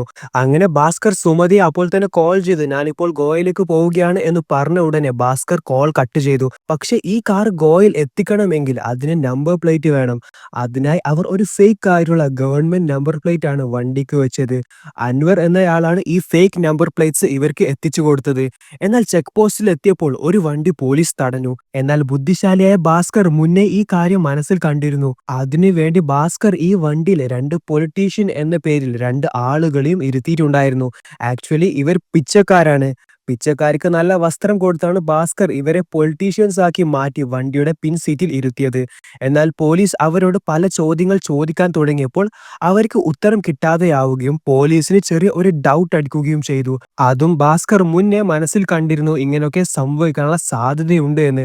അപ്പോഴും പോലീസിനെ ഡിസ്ട്രാക്ട് ചെയ്യാനായി ഭാസ്കർ അന്ന് അവർ കസ്റ്റം ഓഫീസേഴ്സിന് കൊടുത്ത പാർട്ടിയിൽ ഡാൻസ് ചെയ്ത പെൺകുട്ടിയെ ഭാസ്കർ കൂട്ടിയിട്ടുണ്ടായിരുന്നു. അങ്ങനെ ആ പെൺകുട്ടി വഴി ഈ പോലീസ് ഓഫീസേഴ്സിനൊക്കെ അവർ തന്ത്രപൂർവ്വമായി കബളിപ്പിക്കുകയാണ്. അതേപോലെ ഭാസ്കർ ഈ പോലീസ് ഓഫീസറിനോട് ഗോവ ചെക്ക് പോസ്റ്റിൽ ഈ കാർ തടയരുത് എന്ന് കൂടി വിളിച്ചു പറയാനായി ആവശ്യപ്പെട്ടു. അങ്ങനെ അവർ ഗോവ ചെക്ക് പോസ്റ്റിലും ഒരു പ്രശ്നവും ഒരു ചെക്കിങ്ങും ഇല്ലാതെ കടന്നുപോയി. ശരിക്കുമുള്ള പൊളിറ്റീഷ്യൻസ് ആണ് വണ്ടിയിലുള്ളത് എന്ന് കരുതി ഗോവ ചെക്ക് പോസ്റ്റിൽ നിന്ന് പോലീസുകാർ അവരെ സല്യൂട്ട് വരെ ചെയ്യുന്നുണ്ട്. അങ്ങനെ ഗോവയിലെത്തി ഈ കാറുകളൊക്കെ വിറ്റു വലിയ ഒരു തുക ലാഭവും കിട്ടി. എന്നാൽ ഭാസ്കർ അതിൽ നിന്ന് ഓരോ ലക്ഷം രൂപയാണ് ഈ പൊളിറ്റീഷ്യൻസായി അഭിനയിച്ച പിച്ചക്കാർക്ക് കൊടുത്തത്. അതേപോലെ ഈ പെൺകുട്ടിക്കും ഭാസ്കർ 1 ലക്ഷം രൂപയാണ് കൊടുത്തത്. ഇവർ ഇല്ലായിരുന്നെങ്കിൽ ഇപ്പോൾ ഇതൊന്നും നടക്കില്ല, അതുകൊണ്ട് ഇവരും ഇത് അവകാശപ്പെട്ടതാണ് എന്നും ഭാസ്കർ പറഞ്ഞു. അതിൽ നിന്ന് ഒരു പിച്ചക്കാരൻ ഭാസ്കറിനെ കെട്ടിപ്പിടിച്ചോട്ടെ എന്ന് ചോദിച്ചപ്പോൾ ഭാസ്കർ നീ കെട്ടിപ്പിടിക്കൂ എന്ന് പറഞ്ഞു. ആ പെൺകുട്ടിയും ഭാസ്കറിനെ കെട്ടിപ്പിടിക്കണമെന്ന് പറഞ്ഞപ്പോൾ ഭാസ്കർ കെട്ടിപ്പിടിച്ചിട്ടില്ല, പകരം ഒരു ഷെയ്ക്ക് ഹാൻഡ് കൊടുക്കുകയാണ്. സോ ഇതിൽ നമ്മൾക്ക് മനസ്സിലാക്കാം ഭാസ്കർ തന്റെ കുടുംബത്തിന് വേണ്ടിയാണ് ഇതെല്ലാം ചെയ്യുന്നത്. അതേപോലെ തന്റെ കൂടെ നിൽക്കുന്ന ഒരാളെ പോലും ഭാസ്കർ കൈവിടുകയുമില്ല. എന്തായാലും ഈ ഡീലൊക്കെ കഴിഞ്ഞ് തൊട്ടടുത്ത ദിവസം തന്നെ ആന്റണി അമേരിക്കയിലേക്ക് തന്റെ മകന്റെ അടുത്തേക്ക് പോവുകയാണ്. ഈ കാശ് വെച്ച് അമേരിക്കയിൽ ഒരു ബിസിനസ് തുടങ്ങാനായിട്ടാണ് ആന്റണി അമേരിക്കയിലേക്ക് പോകുന്നത്. അതേപോലെ ആന്റണിയുടെ കാർഡും ഭാസ്കറിന് കൊടുത്തു പറഞ്ഞു, നിങ്ങൾക്ക് എന്ത് ആവശ്യമുണ്ടെങ്കിലും എന്നെ വിളിക്കണമെന്ന്. അങ്ങനെ ഭാസ്കർ വീട്ടിൽ എത്തി. ആരും കാണാതെ ഭാസ്കർ വീട്ടിൽ കയറിയതിനു ശേഷം ഈ ലാഭം കിട്ടിയ പണമൊക്കെ ഭാസ്കർ വീട്ടിൽ ഒളിപ്പിച്ചു വെച്ചു. ഇനി അടുത്ത ടാസ്ക് ഭാസ്കർ ബാങ്കിൽ നിന്ന് എടുത്ത 10 ലക്ഷം ബാങ്കിൽ തിരിച്ചു വെക്കണം. അപ്പോൾ ഭാസ്കർ രാവിലെ തന്നെ ഈ സ്യൂട്ട് കേസിൽ 10 ലക്ഷം രൂപയുമായി ബാങ്കിലേക്ക് പോവുകയാണ്. പണത്തിന്റെ മുകളിൽ ഭാസ്കർ തന്റെ കുറച്ച് ഡ്രസ്സും വെച്ചിരുന്നു. എന്നാൽ ഭാസ്കർ രാവിലെ ബാങ്കിലേക്ക് പോയപ്പോൾ അവിടെ നിറയെ പോലീസായിരുന്നു. അങ്ങനെ ബാങ്കിലെത്തി ലതാ മാമിനോട് എന്താണ് പ്രോബ്ലം എന്ന് ഭാസ്കർ ചോദിച്ചപ്പോൾ എന്താണെന്ന് അറിയില്ല, നേരത്തെയുണ്ട്, എന്തോ സ്കാം ആണ് എന്നൊക്കെ പറയുന്നുണ്ട് എന്ന് ലതാ മാം ഭാസ്കറിനോട് പറയുകയാണ്. എന്നാൽ ഈ പോലീസ് വന്നത് ഭാസ്കറിനെ പിടിക്കാനല്ലായിരുന്നു. ഹിമാൻഷു സാറും അദ്ദേഹം തന്നെ അപ്പോയിന്റ് ചെയ്ത അസിസ്റ്റന്റ് മാനേജറായ സുധീറും ബാങ്കിൽ ലോൺ കൊടുത്ത ക്ലയന്റിന്റെ കയ്യിൽ നിന്ന് 10% കമ്മീഷൻ വാങ്ങിയിട്ടുണ്ടായിരുന്നു. അത് കണ്ടെത്തി ഇവരെ അറസ്റ്റ് ചെയ്യാനാണ് പോലീസ് ബാങ്കിലെത്തിയത്. GM സാറാണ് ഈ തട്ടിപ്പ് കണ്ടെത്തി കംപ്ലൈന്റ് ചെയ്തത് എന്നും ലതാ മാം ഭാസ്കറിനോട് പറഞ്ഞു. എന്തായാലും ഭാസ്കറിന്റെ സ്യൂട്ട് കേസിൽ ഈ 10 ലക്ഷം രൂപ ഇപ്പോഴും ഉണ്ട്. അത് ഭാസ്കർ അവിടെ വെച്ചിട്ടില്ല. അപ്പോഴാണ് GM സാർ ഭാസ്കറിനോട് എന്താണ് ആ സ്യൂട്ട് കേസിൽ ഉള്ളത് എന്ന് ചോദിച്ചത്. ഭാസ്കർ താൻ നാട്ടിൽ വീട്ടിൽ പോയിട്ടാണ് വരുന്നത്, വീട്ടിലേക്ക് പോലും പോകാതെ നേരെ ഇങ്ങോട്ടേക്കാണ് വന്നത് എന്നും ഭാസ്കർ GMനോട് പറയുകയാണ്. എന്നാൽ നീ നിന്റെ സ്യൂട്ട് കേസ് ഓപ്പൺ ചെയ്യ് എന്ന് GM ഭാസ്കറിനോട് പറഞ്ഞു. പേടിച്ച് ഭാസ്കർ ആ സ്യൂട്ട് കേസ് ഓപ്പൺ ചെയ്തു. എന്നാൽ അതിൽ ഭാസ്കറിന്റെ ഡ്രസ്സുകൾ മാത്രമേ ഉണ്ടായിട്ടുള്ളൂ, അല്ലാതെ പണമൊന്നും ഇല്ലായിരുന്നു. സോ പണം ഭാസ്കർ നേരത്തെ ആരും കാണാതെ ആ ട്രേയിലേക്ക് മാറ്റിയിരുന്നു. അങ്ങനെ GM ഭാസ്കറിനോട് പറയുകയാണ്, ഈ സ്കാം നടന്നതിന് ശേഷം എനിക്ക് ആരെയും വിശ്വാസമില്ലാതെയായി. പോട്ടെ, നീ എന്തായാലും നിന്റെ പണി ചെയ്തോ എന്ന് പറഞ്ഞ് GM അവിടുന്ന് പോവുകയാണ്. അങ്ങനെ അന്ന് ആ ദിവസം സാംബ ഭാസ്കറിന്റെ വീട്ടിൽ വന്നു. എന്തായാലും ഇവരുടെ കയ്യിൽ ധാരാളം പണം ഇപ്പോൾ തന്നെ കിട്ടിയിട്ടുണ്ട്. എന്നാൽ സാംബക്ക് ആർത്തിയായി. ആന്റണി സാറ് പോയി, ഇനി നമ്മൾക്ക് ഡയറക്റ്റ് പോർട്ടൽ എന്ന ഡീലറിനെ കണ്ടെത്തി ഇത് ഒന്നുകൂടി ചെയ്യാം എന്നൊക്കെ സാംബ ഭാസ്കറിനോട് പറയുകയാണ്. എന്നാൽ ഭാസ്കർ ഇതെല്ലാം നിർത്തി. ഇനി ഇത് ചെയ്യണ്ട എന്നും പറയുകയാണ്. റോഡിലെ ട്രാഫിക് സിഗ്നലിൽ യെല്ലോ റെഡും കണ്ടില്ലേ? യെല്ലോ കണ്ടാൽ സൂക്ഷിക്കണം. കഴിഞ്ഞ 48 മണിക്കൂറും നമ്മൾ യെല്ലോ സിഗ്നലാണ് കണ്ടത്. എന്നാൽ ഇന്ന് ബാങ്കിൽ പോലീസ് വന്നില്ലേ, അതൊരു റെഡ് സിഗ്നലാണ്. അതുകൊണ്ട് ഇതോടെ ഈ പരിപാടി നമ്മൾക്ക് നിർത്താം എന്ന് ഭാസ്കർ സാംബയോട് പറയുകയാണ്. എന്നാൽ സാംബ ശരി, നിന്റെ ഇഷ്ടം പോലെ നീ നിർത്തിക്കോ, ഞാൻ നിർത്തില്ല എന്ന് പറഞ്ഞ് സാംബ ഒറ്റയ്ക്ക് പോർട്ടിൽ പോയി പുതിയ ഡീലേഴ്സിനെ കണ്ട് ബിസിനസ് വീണ്ടും തുടങ്ങി. ഭാസ്കർ ഇതുവരെ കിട്ടിയ പണം മുഴുവനും തന്റെ കുടുംബത്തിലെ ഓരോ ആൾക്കാർക്കായും വീതിച്ചു വെക്കുകയാണ്. പക്ഷെ അപ്പോഴാണ് ഭാസ്കറിന്റെ അനിയന് അമേരിക്കയിൽ പഠിക്കാനായി ഒരു അവസരം കിട്ടിയത്. എന്നാൽ അതിന് വലിയ തുക തന്നെ വേണം. അങ്ങനെ ഭാസ്കർ എല്ലാവർക്കും വീതിച്ചു വെച്ച പണം മുഴുവനും ഭാസ്കറിന്റെ അനിയനെ അമേരിക്കയിൽ പഠിപ്പിക്കാനായി തീർന്നു. അടുത്ത ദിവസം ഭാസ്കർ ബാങ്കിലേക്ക് പോവുകയാണ്. അപ്പോൾ ചെയർമാന്റെ ബെൻസ് കാർ ബാങ്കിന്റെ പുറത്തുണ്ട്. അതേപോലെ ഭാസ്കർ ആഗ്രഹിച്ച മാരുതി കാറും ബാങ്കിന്റെ പുറത്തുണ്ട്. സോ അത് ഹിമാൻഷു സാറിന്റെ വീട്ടിൽ നിന്ന് പിടിച്ചെടുത്തതാണ്. അങ്ങനെ ഭാസ്കറിനെ ചെയർമാൻ ഓഫീസിലേക്ക് വിളിക്കുകയാണ്. ചെയർമാൻ ഭാസ്കറിനോട് പറയുകയാണ്, GM പറഞ്ഞു, ഞാൻ നിന്നെ കുറിച്ച് ഒരുപാട് കേട്ടിട്ടുണ്ട്. നമ്മുടെ ബാങ്കിൽ ഒരു സ്കാം നടന്നത് കാരണം ബാങ്കിന്റെ പേര് തന്നെ നഷ്ടപ്പെട്ടു. അതുകൊണ്ട് നമ്മുടെ ബാങ്ക് മുഴുവനും ഒന്ന് റീസ്ട്രക്ചർ ചെയ്യാനായി പോവുകയാണ്. അതിൽ പലരെയും ട്രാൻസ്ഫർ ചെയ്യും, പലരെയും പിരിച്ചുവിടും. അതേപോലെ ചിലർക്ക് നമ്മൾ പ്രൊമോഷനും കൊടുക്കുന്നുണ്ട്. അങ്ങനെ ഇവിടെ ഒരു ജൂനിയർ എംപ്ലോയിയെ ഞാൻ ഡയറക്റ്റായി സീനിയർ മാനേജ്മെന്റ് ലെവലിലേക്ക് ആക്കാനായി പോവുകയാണ്. അതായത് അദ്ദേഹം ഭാസ്കറിനെയാണ് പ്രൊമോട്ട് ചെയ്തത്. സോ ഭാസ്കറിനെ ബാങ്കിന്റെ തന്നെ AGM ആയി പ്രൊമോട്ട് ചെയ്യുകയാണ്. 6000 രൂപ ശമ്പളം ഉണ്ടായ ഭാസ്കറിന് 12,000 രൂപ ശമ്പളമുള്ള അസിസ്റ്റന്റ് മാനേജർ പ്രൊമോഷൻ നഷ്ടപ്പെട്ടിരുന്നു. എന്നാൽ ഇപ്പോൾ 6000 രൂപ ശമ്പളമുള്ള ഭാസ്കറിന് ഡയറക്റ്റ് പ്രൊമോഷൻ കിട്ടി. 19,500 രൂപയാണ് ഇപ്പോൾ ഭാസ്കറിന്റെ ശമ്പളം. അതേപോലെ വേറെയും പല ആനുകൂല്യങ്ങൾ ബാങ്ക് നിനക്ക് തരും എന്നും ചെയർമാൻ ഭാസ്കറിനോട് പറയുകയാണ്. നിനക്ക് വേറെ എന്തെങ്കിലും ആനുകൂല്യങ്ങൾ വേണമോ എന്ന് ചെയർമാൻ ഭാസ്കറിനോട് ചോദിച്ചപ്പോൾ ഭാസ്കർ ഒരൊറ്റ ആഗ്രഹം കൂടി ചെയർമാനോട് പറയുകയാണ്.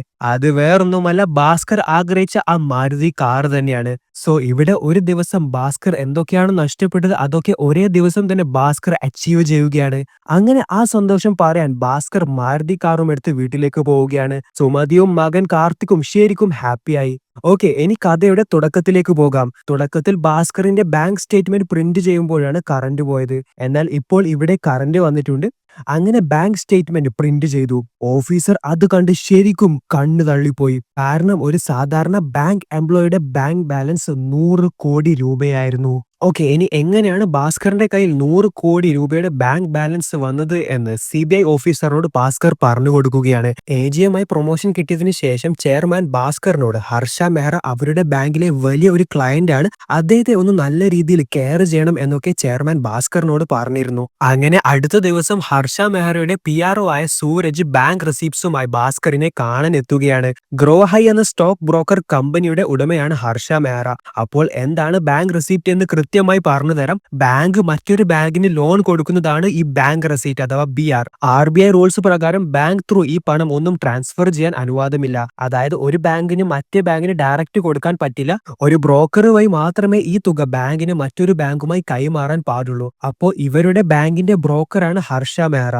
അതായത് മഗധ ബാങ്ക് ഖത്താരി ബാങ്കിന് കടം കൊടുക്കുമ്പോൾ അവർ ആദ്യം ഈ പണം ഹർഷ മെഹ്റക്ക് കൊടുക്കും. എന്നിട്ട് ഹർഷ മെഹ്റയാണ് ഈ പണം ഖത്താരി ബാങ്കിന് കൊടുക്കുക. അതിന് ഹർഷ മെഹ്റ 0.01% കമ്മീഷനും കിട്ടുന്നതാണ്. 2 ആഴ്ച മാത്രമേ ഈ BRന് വാലിഡിറ്റി ഉള്ളൂ. കറക്റ്റ് സമയം തന്നെ തിരിച്ചടക്കണമെന്നും ഭാസ്കർ സൂരജിനോട് പറയുന്നുണ്ട്. സൂരജ് ഭാസ്കറിന് ഹർഷാബായുടെ വക ഒരു വാച്ച് ഗിഫ്റ്റ് നൽകിയപ്പോൾ ഭാസ്കർ അത് റിജക്റ്റും ചെയ്തു. എന്തായാലും 2 ആഴ്ച കൊണ്ട് അടക്കാൻ പറഞ്ഞ ഈ തുക അവർ 4 ആഴ്ച കൊണ്ടാണ് അടച്ചത്. അങ്ങനെ അടുത്ത ദിവസം ഭാസ്കർ ഹർഷ മെഹ്റയുടെ ബാങ്ക് സ്റ്റേറ്റ്മെന്റ് ഒന്ന് നോക്കുകയാണ്. ഇന്ത്യയിലെ ഏറ്റവും ധനികനായിട്ടുള്ള ആളാണ് ഹർഷ മെഹ്റ. അദ്ദേഹത്തിന്റെ ബാങ്ക് സ്റ്റേറ്റ്മെന്റ് കണ്ട് ഭാസ്കർ ശരിക്കും ഷോക്കായി. അത്രയും വലിയ തുകയുടെ ട്രാൻസാക്ഷൻ ആണുള്ളത്. എന്നാൽ അപ്പോഴാണ് ഭാസ്കർ ഹർഷ മെഹ്റയുടെ ബാങ്ക് സ്റ്റേറ്റ്മെന്റിൽ ഒരു പാറ്റേൺ ശ്രദ്ധിച്ചത്. അതിൽ പണം ഹർഷ മെഹ്റയുടെ അക്കൗണ്ടിലേക്ക് മഗധ ബാങ്കിൽ നിന്ന് ട്രാൻസ്ഫർ ആവുന്നുണ്ട്. എന്നാൽ ഈ പണം ഒന്നും തന്നെ ഖത്താരി ബാങ്കിലേക്ക് പോകുന്നില്ല. അതായത് ഈ സ്റ്റേറ്റ്മെന്റിൽ ഖത്താരി ബാങ്കിന്റെ പേര് പോലുമില്ല. അങ്ങനെ ഭാസ്കർ ഈ കാര്യം അന്വേഷിക്കാനായി ഖത്താരി ബാങ്കിലേക്ക് പോവുകയാണ്. അവിടുന്ന് അവരുടെ സ്റ്റേറ്റ്മെന്റ് ചോദിക്കാനായിട്ട് ഭാസ്കർ പോയത്. എന്നാൽ ഖത്താരി ബാങ്ക് മാനേജർ അത് നൽകില്ല എന്ന് പറഞ്ഞു. മാനേജറിന്റെ കഴുത്തിൽ നോക്കിയപ്പോൾ വില കൂടിയ മാലയുമുണ്ട്, കയ്യിൽ വില കൂടിയ വാച്ചും മോതിരമൊക്കെ ഉണ്ട്. അപ്പോൾ ഭാസ്കറിന് മനസ്സിലായി ഇത് ഹർഷ മെഹ്റയും ഈ ബാങ്കും ഒക്കെ അറിഞ്ഞു കളിക്കുന്ന കളിയാണ് എന്ന്. അപ്പോ പണം എന്തായാലും ഖത്താരി ബാങ്കിലേക്ക് എത്തുന്നില്ല എന്ന് ഭാസ്കറിന് മനസ്സിലായി. എന്നാൽ ഈ പണം കൊണ്ട് ഹർഷഭായ് എന്താണ് ചെയ്യുന്നത് എന്ന് അറിയാനായി ഭാസ്കർ നേരെ പോയത് ബോംബെയിലെ ദലാൽ സ്ട്രീറ്റിലേക്കാണ്. സോ ഹർഷഭായ് എന്താണ് ചെയ്യുന്നത് എന്ന് ചോദിച്ചാൽ ഹർഷ മെഹ്റ ഒരു സ്റ്റോക്ക് തിരഞ്ഞെടുത്ത് അത് ബൾക്കായി അങ്ങ് വാങ്ങും. എന്നിട്ട് ഹർഷ മെഹ്റയുടെ ആളുകൾ തന്നെ ആ ഷെയർ കൂടുതൽ വാങ്ങി അതിന്റെ ഡിമാൻഡ് കൂട്ടി സ്റ്റോക്കിന്റെ വില കൂട്ടും. അങ്ങനെ ഹർഷ മെഹ്റ മനസ്സിൽ കാണുന്ന ഒരു വില ആ സ്റ്റോക്കിനാവുമ്പോൾ ഈ ഷെയറുകളൊക്കെ ഒരുമിച്ച് അങ്ങ് മുഴുവനായും വിൽക്കും. അങ്ങനെ ചുരുങ്ങിയ ആഴ്ച കൊണ്ട് ഹർഷ മെഹ്റയുടെ പ്രോഫിറ്റ് 10 ഇരട്ടിയായിരിക്കും. പക്ഷെ ഇങ്ങനെയൊക്കെ ചെയ്യണമെങ്കിൽ ഹർഷ മെഹ്റയുടെ കയ്യിൽ വലിയ തുക തന്നെ വേണം. അപ്പോൾ ഈ തുക ഹർഷ മെഹ്റക്ക് കിട്ടുന്നത് ബാങ്കുകളിൽ നിന്ന് തന്നെയാണ്. അങ്ങനെ ഈ സ്കാം മനസ്സിലാക്കിയ ഭാസ്കർ ഇത് ചെയർമാനെ വിളിച്ച് പറയാനായി പോവുകയാണ്. അപ്പോഴാണ് സുമതി വീട്ടിലേക്ക് കാർത്തികിനെയും കൂട്ടി വരുന്നത്. അങ്ങനെ കാർത്തികിന്റെ ഒരു കംപ്ലൈന്റ് സുമതി ഭാസ്കറിനോട് പറയുകയാണ്. ഒരു കുട്ടി ഒരു പെൺകുട്ടിയുടെ ബാഗിൽ നിന്ന് ചോക്ലേറ്റ് മോഷ്ടിക്കുകയാണ്. അത് കണ്ട കാർത്തികിനോട് ആ കുട്ടി ടീച്ചറിനോട് പറയാതെ ഇരുന്നാൽ ആ ചോക്ലേറ്റിന്റെ പകുതി കാർത്തികിന് കൊടുക്കാം എന്ന് പറഞ്ഞു. അങ്ങനെ കാർത്തിക് ആ ചോക്ലേറ്റും വാങ്ങി വന്നു. ഭാസ്കർ കാർത്തികിനോട് നീ എന്തിനാ അങ്ങനെ ചെയ്തത് എന്ന് ചോദിച്ചപ്പോൾ കാർത്തിക് കൊടുത്ത മറുപടി ടീച്ചറിനോട് പറഞ്ഞാൽ ടീച്ചർ ആ ചോക്ലേറ്റ് ആ കുട്ടിക്ക് തിരിച്ചു കൊടുക്കും. അപ്പോ എനിക്കൊന്നും കിട്ടില്ല.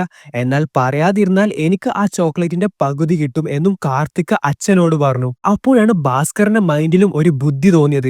ഭാസ്കർ സ്കാം നടക്കുന്നുണ്ടെന്ന് മനസ്സിലാക്കി അത് ചെയർമാനെ വിളിച്ചു പറയാനായി പോയതാണ്.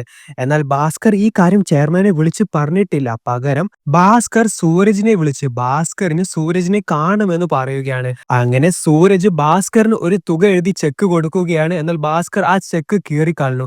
എന്നിട്ട് എന്റെ വില ഞാൻ പറയുമെന്നും ഭാസ്കർ പറഞ്ഞതിനു ശേഷം 2 കാര്യങ്ങളാണ് ഭാസ്കർ സൂരജിനോട് പറഞ്ഞത്. ആദ്യത്തത് അവർ കൊടുക്കുന്ന BR വാല്യൂന്റെ 2% മുഴുവനും ക്യാഷ് ആയിട്ട് തന്നെ എനിക്ക് വേണം. രണ്ടാമത്തത് അവർ ഏത് ഷെയർ ആണോ റിഗ് ചെയ്യാൻ ഉദ്ദേശിക്കുന്നത് അതിനെക്കുറിച്ചുള്ള ഇൻഫോർമേഷൻ എനിക്ക് 2 ദിവസം മുന്നേ തന്നെ വേണം എന്നും ഭാസ്കർ പറയുകയാണ്. അങ്ങനെ സൂരജും ഭാസ്കറും അത് ഡീലാക്കുകയാണ്. അങ്ങനെ ആദ്യം 25 ലക്ഷം രൂപയാണ് സൂരജ് ഭാസ്കറിന് കൊടുത്തത്. അങ്ങനെ ഈ 25 ലക്ഷം ബ്ലാക്ക് മണിയാണ്. അത് ഇനി വൈറ്റ് ആക്കണം. അത് വൈറ്റ് ആക്കാനായി ഭാസ്കർ പോയത് അൻവറിന്റെ അടുത്തേക്കാണ്. അൻവർ ആണ് മുൻപ് അവർക്ക് ഫേക്ക് ആയിട്ടുള്ള നമ്പർ പ്ലേറ്റ്സ് ഒക്കെ ആക്കി കൊടുത്തത്. അങ്ങനെ അൻവർ ഭാസ്കറിന് ഇത് വൈറ്റ് ആക്കാനുള്ള പ്ലാൻ പറഞ്ഞു കൊടുത്തു. ഒരു ഫേക്ക് ലോട്ടറി അടിച്ചെന്ന് കാണിച്ച് ഈ പണം വൈറ്റ് ആക്കാം. അങ്ങനെ അടുത്ത ദിവസം ഭാസ്കറിന് 25 ലക്ഷം രൂപ ലോട്ടറി അടിച്ചതായി വരുത്തി വെച്ച് വീട്ടിൽ സന്തോഷത്തോടെ അഭിനയിക്കുകയാണ്. അങ്ങനെ ടാക്സ് ഒക്കെ അടച്ച് 25 ലക്ഷം രൂപ വൈറ്റ് ആക്കിയപ്പോഴേക്കും ഭാസ്കറിന് 17.5 ലക്ഷം രൂപയാണ് കയ്യിൽ വന്നത്. ഇനി ഈ പണത്തിന് ഭാസ്കർ ആരുടെ അടുത്തും കണക്ക് പറയേണ്ട കാര്യമില്ല. കാരണം ലോട്ടറി അടിച്ച നല്ല അസല് വൈറ്റ് മണി തന്നെയാണ് അത്. അങ്ങനെ സൂരജ് പറയുന്നത് പ്രകാരം ഭാസ്കർ ഷെയർസ് വാങ്ങാനും തുടങ്ങി. അതും ഈ 17 ലക്ഷം മുഴുവൻ തുകയിലായിരുന്നു ഭാസ്കർ ആ ഷെയർസ് വാങ്ങിക്കൂട്ടിയത്. അങ്ങനെ സൂരജ് പറയുന്ന സമയം ഭാസ്കർ ഈ ഷെയർസ് മുഴുവനും വിൽക്കുകയും ചെയ്യുന്നതാണ്. അങ്ങനെ വളരെ വലിയ തുക തന്നെയാണ് ഭാസ്കറിന് ഈ ഷെയർസ് വിറ്റപ്പോൾ പ്രോഫിറ്റ് കിട്ടിയത്. ഇത് എന്റെ അക്കൗണ്ടിലേക്ക് ഡെപ്പോസിറ്റ് ചെയ്തേക്ക് എന്ന് ലതാ മാമിനോട് പറഞ്ഞപ്പോൾ എങ്ങനെയാണ് ഇത്രയും വലിയ തുക കിട്ടിയത് എന്ന് ചോദിച്ചപ്പോൾ ഭാസ്കർ ഷെയർസ് നിന്ന് കിട്ടിയ പ്രോഫിറ്റ് ആണ് ഇത്, ആരോടും പറയേണ്ട, സീക്രട്ടായി വെക്കണമെന്നും ലതാ മാമിനോട് ഭാസ്കർ പറഞ്ഞു. ഓക്കെ, കൺഗ്രാറ്റ്സ് എന്ന് ലതാ മാമും ഭാസ്കറിനോട് പറഞ്ഞു. CBI ഓഫീസർ ബാങ്ക് സ്റ്റേറ്റ്മെന്റിൽ ഒരൊറ്റ ദിവസം തന്നെ ഭാസ്കർ 69 ലക്ഷം രൂപ മുടക്കിയതായി കണ്ടു. അത് എന്തിനായിരുന്നു എന്ന് ഭാസ്കറിനോട് ചോദിച്ചു. അപ്പോൾ പെങ്ങളുടെ കല്യാണത്തിന് ഷോപ്പിങ്ങിനായി ഭാസ്കർ പോയി. ഓക്കെ, ഇത് വളരെ മാസമായിട്ടുള്ള ഒരു സീന് തന്നെയാണ്. മാരുതി കാറിലാണ് അവർ ജ്വല്ലറിയിലേക്ക് പോയത്. എന്നാൽ അവിടെ വരുന്ന കസ്റ്റമേഴ്സ് എല്ലാം ആഡംബര കാറിലൊക്കെയാണ് വരുന്നത്. ഇവർ മാരുതിയിൽ പോയത് കൊണ്ട് തന്നെ അവിടെയുള്ള സ്റ്റാഫ് ഒന്നും ഇവരെ അങ്ങനെ മൈൻഡ് ചെയ്യാനായി നിന്നിട്ടില്ല. ഈ കാര്യം ഭാസ്കർ ശ്രദ്ധിക്കുന്നുണ്ടായിരുന്നു. ചെക്ക് എടുക്കുമോ എന്ന് ചോദിച്ചപ്പോൾ ചെക്കും എടുക്കില്ല, ക്യാഷ് തന്നെ വേണമെന്നും അവർ പറഞ്ഞു. അങ്ങനെ അവർ ക്യാഷ് എടുക്കാനായി ഈ ജ്വല്ലറിയിൽ നിന്ന് ഇറങ്ങുകയാണ്. കാശ് എടുത്തതിന് ശേഷം അവർ ആദ്യം ഡ്രസ്സ് വാങ്ങാനാണ് പോയത്. അങ്ങനെ ആ കടയിൽ നിന്ന് ബാഗ് തുറന്ന് മുഴുവൻ കാശും ഭാസ്കർ കാണിച്ചു കൊടുത്തു. ഇവിടെയുള്ള ഏറ്റവും വില കൂടിയ ഡ്രസ്സ് തന്നെ എനിക്ക് വേണം എന്നും പറഞ്ഞു. ഇത് കണ്ട് അവിടെയുള്ള സ്റ്റാഫും മുതലാളിമാരൊക്കെ ശരിക്കും ഷോക്കായി. അവർ അങ്ങനെ ഭയങ്കര റെസ്പെക്റ്റോട് കൂടി തന്നെയാണ് ഭാസ്കറിനെയും കുടുംബത്തിനെയും നോക്കിയത്. അങ്ങനെ വലിയ തുകക്ക് അവിടുന്ന് ഷോപ്പിംഗ് നടത്തിയതിനു ശേഷം ഭാസ്കർ നേരെ വിട്ടത് കാറ് വാങ്ങാനായിരുന്നു. അങ്ങനെ ഒരു നിസാൻ പെട്രോൾ കാർ തന്നെ ഭാസ്കർ വാങ്ങി. എന്നിട്ടാണ് ജ്വല്ലറിയിലേക്ക് പോയത്. ഭാസ്കറിനെ നിസാൻ പെട്രോളിൽ കണ്ടപ്പോൾ അവിടെയുള്ള സ്റ്റാഫ് വീണ്ടും ഷോക്കായി. അങ്ങനെ ആ ജ്വല്ലറിയിലെ ആൾക്കാരൊക്കെ റെസ്പെക്റ്റോട് കൂടി തന്നെ ഇവരെ ട്രീറ്റ് ചെയ്തു. അതേപോലെ ജ്വല്ലറിയിലെ കൗണ്ടറിലെ എല്ലാ ആഭരണങ്ങളും ഭാസ്കർ വാങ്ങുകയും ചെയ്തു. അങ്ങനെ ആ ദിവസം മാത്രം ഭാസ്കർ ചിലവാക്കിയത് 69 ലക്ഷം രൂപയാണ്. അങ്ങനെ ഭാസ്കറിന്റെ പെങ്ങളുടെ കല്യാണവും ആഡംബരമായി തന്നെ നടന്നു. സൂരജ് പറയുന്നത് പോലെ ഭാസ്കർ ഈ പരിപാടി തുടർന്നുകൊണ്ടേ നിൽക്കുന്നുണ്ട്. ഭാസ്കറിന്റെ കയ്യിലുള്ള പണമാണെങ്കിൽ വർദ്ധിച്ചുകൊണ്ടേ നിൽക്കുകയാണ്. ആ സമയമാണ് അൻവർ പറയുന്നത്, ഒരു മാസം തന്നെ 2 ലോട്ടറി അടിച്ചു എന്ന് പറഞ്ഞാൽ ആരും വിശ്വസിക്കില്ല. അതുകൊണ്ട് ഈ പണം വൈറ്റ് ആക്കാൻ വേറൊരു പ്ലാൻ ചെയ്യാം. നമ്മുടെ പണം വേറെ രാജ്യത്ത് അയക്കും. അവർ ആ പണം നമ്മൾക്ക് തന്നെ തിരിച്ചയക്കും. അങ്ങനെ ഈ ബ്ലാക്ക് മണി വൈറ്റ് ആവുന്നതാണ്. പക്ഷെ അതിനായി സാർ ആദ്യം ഒരു കമ്പനി തുടങ്ങണം. അങ്ങനെ ഭാസ്കർ സുമതിക്ക് ഒരു ഹോം ഫുഡ് ബിസിനസ് തുടങ്ങി കൊടുക്കുകയാണ്. അൻവറിനെ ആ ബിസിനസ്സിലെ അക്കൗണ്ട്സിൽ ജോലിയും കൊടുത്തു. അങ്ങനെ അൻവറിനോട് ഭാസ്കർ സുമതിയോട് ഓർഡേഴ്സ് ഒക്കെ പുറം രാജ്യത്താണ് വരുന്നത് എന്ന് പറഞ്ഞ് വിശ്വസിപ്പിക്കാനായി പറഞ്ഞിട്ടുണ്ടായിരുന്നു. അൻവർ അങ്ങനെ സുമതിയോട് ദുബായിൽ നിന്നാണ് ഓർഡേഴ്സ് വരുന്നത് എന്നൊക്കെ പറയും. സുമതി അത് കേട്ട് ശരിക്കും ഹാപ്പിയുമാവും. അങ്ങനെ സുമതിയുടെ ഷോപ്പിൽ നടക്കുന്ന സെയിൽസ് ഒക്കെ വലിയ തുകയിലേക്ക് അൻവറിനോട് ആക്കാനായും ഭാസ്കർ പറഞ്ഞു. സോ 4 ലക്ഷം രൂപയുടെ കച്ചവടമാണ് നടന്നതെങ്കിൽ അവിടെ അൻവർ അതിൽ ഒരു 0 കൂടിയിട്ട് അത് 40 ലക്ഷമാക്കും. അങ്ങനെ ഭാസ്കർ വലിയ പണക്കാരൻ തന്നെയായി. എന്നാൽ ഇവിടെ ഇപ്പോൾ സൂരജ് ബാങ്കിൽ നിന്ന് വാങ്ങുന്ന പണം പിന്നീട് കൃത്യമായി അടക്കാതെയായി. അതേപോലെ ഭാസ്കർ പണക്കാരനായപ്പോൾ ഭാസ്കറിന്റെ സ്വഭാവവും ശരിക്കും മാറിയിട്ടുണ്ട്. ആള് ചെറിയ രീതിയിൽ ഒന്ന് അഹങ്കാരിയായി മാറുകയാണ്. ആദ്യം വണ്ടി റോഡ് സൈഡിൽ ഇട്ടപ്പോൾ നാട്ടുകാരൊക്കെ അത് ചോദ്യം ചെയ്തു. എന്നാൽ ഭാസ്കർ ഓരോ വീടുകൾക്കും ഷോപ്പുകൾക്കും എല്ലാ മാസവും പണം നൽകാം, പകരം എന്റെ കാർ ഞാൻ ഇവിടെ തന്നെ ഇടുമെന്നും ഭാസ്കർ അഹങ്കാരത്തോടെ പറഞ്ഞു. നാട്ടുകാർ അത് സമ്മതിക്കുകയും ചെയ്തു. കാരണം അവർക്ക് എല്ലാ മാസവും അത്യാവശ്യം നല്ലൊരു തുക തന്നെയാണ് ഭാസ്കർ ഓഫർ ചെയ്തത്. ഇതുപോലെ ഭാസ്കർ സുമതിയോടും കുറച്ച് റൂഡായിട്ടാണ് പിന്നീട് പെരുമാറുന്നുണ്ടായത്. നാരായൺ സാർ ഒരു സെക്കൻഡ് ഹാൻഡ് സ്കൂട്ടർ വാങ്ങി ലഡ്ഡു കൊണ്ട് ഭാസ്കറിന്റെ അടുത്തേക്ക് വന്നപ്പോൾ ഭാസ്കർ പറഞ്ഞത് ഒരു പുതിയ സ്കൂട്ടർ വാങ്ങിയിട്ട് പോരെ ലഡ്ഡു എന്നാണ്. ലതാ മാമിനോടും ഭാസ്കർ വളരെയധികം റൂഡായിട്ടാണ് പെരുമാറിയത്. മുൻപ് ഭാസ്കർ ആ ബാങ്കിലെ എല്ലാ സ്റ്റാഫിനോടും നല്ല ഫ്രണ്ട്ലി ആയിട്ടാണ് പെരുമാറുന്നുണ്ടായത്. എന്നാൽ ഇപ്പോൾ ആള് പണക്കാരനായപ്പോൾ എല്ലാവരോടും ഭയങ്കര അഹങ്കാരത്തോടെ പെരുമാറാനായി തുടങ്ങി. ആഡംബര റെസ്റ്റോറന്റിൽ ഫുഡ് കഴിക്കാൻ പോയപ്പോൾ കാർത്തിക്കിന് അവിടുത്തെ ഭക്ഷണം ഇഷ്ടമായിട്ടില്ല. അവന് പുറത്തെ വടാപാവാണ് ഇഷ്ടമെന്ന് പറഞ്ഞപ്പോൾ ഭാസ്കർ ആ റോഡ് സൈഡിലെ വൃത്തിയില്ലാത്ത ഭക്ഷണം കഴിച്ചാലേ നിനക്ക് ദഹിക്കൂ എന്ന് പറഞ്ഞ് കാർത്തിക്കിനെ വഴക്ക് പറയുകയും ചെയ്തു. ഒരിക്കൽ പട്ടേൽ ഭായ് സ്കൂട്ടറും കൊണ്ടുവരുമ്പോൾ ഭാസ്കർ വളരെ വേഗത്തിൽ കാർ ഓടിച്ചു വരികയാണ്. അങ്ങനെ പട്ടേൽ ഭായ് വീഴുകയും അറിയാതെ ഭാസ്കറിന്റെ കാറിൽ ഒരു കല്ലെറിയുകയും ചെയ്തു. റോഡ് നിന്റെ അപ്പന്റെ വകയാണോ എന്നും പട്ടേൽ ഭായ് ചോദിച്ചു. എന്നാൽ ഭാസ്കർ ആ റോഡിൽ വണ്ടി ഇടാനായി അദ്ദേഹത്തിനും പണം കൊടുക്കുന്നുണ്ട്. അങ്ങനെ ദേഷ്യത്തോടെ ഭാസ്കർ പട്ടേൽ ഭായിയുടെ സ്കൂട്ടർ അടിച്ച് തകർക്കുകയും ചെയ്തു. പട്ടേൽ ഭായ് കരഞ്ഞുകൊണ്ട് ഭാസ്കറിന്റെ അടുത്ത് സോറിയും പറഞ്ഞിട്ടുണ്ടായിരുന്നു. റോഡ് എന്റെ അപ്പന്റെ വകയല്ല, റോഡ് തന്നെ എന്റേതാണ് എന്നും ഭാസ്കർ പട്ടേൽ ഭായിയോട് പറയുകയാണ്. ഇത് കണ്ട് സുമതി ഭാസ്കറിനെ ചോദ്യം ചെയ്തു. എന്താണ് നിനക്ക് ഇത്ര അഹങ്കാരം? നീ ഒരു ചീത്തയാളായിക്കൊണ്ടേ നിൽക്കുകയാണെന്ന് സുമതി പറഞ്ഞപ്പോൾ, ഞാൻ ബാഡ് അല്ല, ഐ ആം ജസ്റ്റ് റിച്ച് എന്നാണ് ഭാസ്കർ പറയുന്നത്. അതേപോലെ പണമുള്ള ആളുകളെ ലോകം മോശമായേ കാണൂ. നീയും എന്നെ അതേപോലെയാണ് കാണുന്നത്. നിന്റെ എല്ലാ സൗകര്യങ്ങളും ഞാൻ കാരണമാണ് എന്ന് ഒച്ചത്തിൽ സുമതിയോട് വിളിച്ചു പറഞ്ഞു ഭാസ്കർ പോവുകയാണ്. അതിനുശേഷം സുമതിയും ഭാസ്കറും വഴക്കായി. അവർ പിന്നീട് വേറെ വേറെ മുറിയിൽ കിടക്കാനും തുടങ്ങി. ഒരു ദിവസം ഖത്താരി ബാങ്കിന്റെ മാനേജർ ഭാസ്കറിനെ കാണാൻ എത്തുകയാണ്. അവരുടെ ബാങ്കിൽ ഒരു ലോക്കർ എടുക്കാനായാണ് ഖത്താരി ബാങ്ക് മാനേജർ വന്നത്. അവരുടെ ബാങ്കിൽ അവൈലബിലിറ്റി ഇല്ല. ഭാസ്കർ അപ്പോൾ ആ സമയം ഖത്താരി ബാങ്കിന്റെ BR എന്റർ ചെയ്യുകയാണ്. അങ്ങനെ ആ ബാങ്ക് മാനേജർ പറയുകയാണ്, അപ്പോൾ സാറും ഹർഷാബായുടെ ടീമിനോട് സംസാരിച്ചിരുന്നു അല്ലേ? എല്ലാം ഓക്കെ അല്ലേ എന്നും അദ്ദേഹം ഭാസ്കറിനോട് ചോദിച്ചു. അപ്പോൾ ഭാസ്കർ പറഞ്ഞത് ആദ്യമൊക്കെ എല്ലാം ഓക്കെയാണ്, എന്നാൽ ഇപ്പോൾ ഈ ഇടയായിട്ട് അവർ പേയ്മെന്റ്സ് ഒന്നും കറക്റ്റായി ചെയ്യുന്നില്ല. അപ്പോൾ മാനേജർ പറഞ്ഞത് 1-2 കോടിയല്ലേ, അത് ഈസി ആയിട്ട് അഡ്ജസ്റ്റ് ചെയ്യാമെന്നാണ്. അപ്പോൾ ഭാസ്കർ പറഞ്ഞത് 1-2 കോടിയോ? 90 കോടിയാണുള്ളത്. ഇനിയും കുറച്ച് ബിയാസ് ആഡ് ചെയ്യാനുണ്ട്. അതൊക്കെ ആഡ് ചെയ്താൽ 100 കോടിയുടെ മേലെ വരും. എന്നാൽ അത് കേട്ട് ഈ മാനേജർ ശരിക്കും ഷോക്കായി. കാരണം അത്രയും വാല്യൂ ഉള്ള BR ഇതുവരെ അദ്ദേഹം ഇഷ്യൂ ചെയ്തിട്ടില്ല. അങ്ങനെ അദ്ദേഹം ആ BR ഒക്കെ നോക്കിയപ്പോൾ അദ്ദേഹത്തിന് മനസ്സിലായി അതെല്ലാം ഫേക്ക് ആണ് എന്ന്. ഈ ഒപ്പൊന്നും ഞാൻ ഇട്ടതല്ല, എല്ലാം വ്യാജമാണ് എന്ന് കരഞ്ഞു പറയുകയാണ് ഈ മാനേജർ. ഹർഷ മേഹറയാണ് ഈ ഫേക്ക് BR ഒക്കെ ആക്കിയത്. ഇവരുടെ ബാങ്കിൽ 100 കോടിയാണെങ്കിൽ മറ്റു ബാങ്കിലൊക്കെ എത്ര വലിയ തുകയായിരിക്കും ഉണ്ടാവുക? ഈ കാര്യം പുറത്തു വന്നാൽ സ്റ്റോക്ക് മാർക്കറ്റ് ഒട്ടാകെ ക്രാഷ് ആവും. അതേപോലെ നമ്മളൊക്കെ ജയിലിലാവും എന്ന് മാനേജർ ഭാസ്കറിനോട് പറയുകയാണ്. അതേപോലെ ഈ വിഷയം പുറത്താരോടും പറയരുത് എന്ന് അദ്ദേഹം ഭാസ്കറിന്റെ അടുത്ത് കരഞ്ഞുകൊണ്ട് പറഞ്ഞ് അവിടുന്ന് ഇറങ്ങിപ്പോയി. അതേപോലെ ആ ബാങ്കിൽ നിന്ന് തന്നെ അദ്ദേഹം അറ്റാക്ക് വന്ന് മരണപ്പെട്ടു പോവുകയും ചെയ്തു.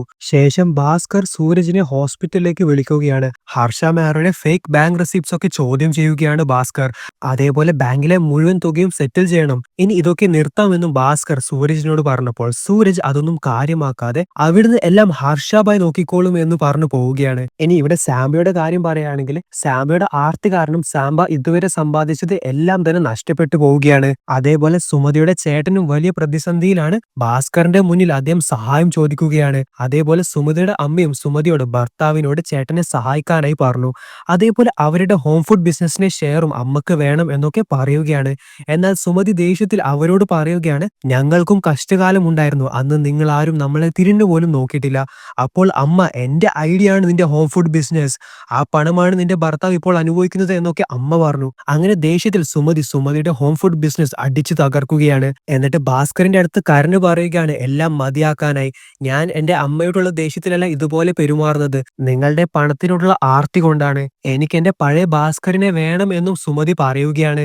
അങ്ങനെ വീട്ടിലെത്തിയപ്പോൾ ഭാസ്കറിന്റെ അച്ഛൻ ഭാസ്കറിനെ വിളിക്കുകയാണ്. അതായത് ഇത്രയും കാലം സംസാരിക്കാത്ത അച്ഛൻ കുറെ കാലത്തിന് ശേഷമാണ് സംസാരിക്കുന്നത്.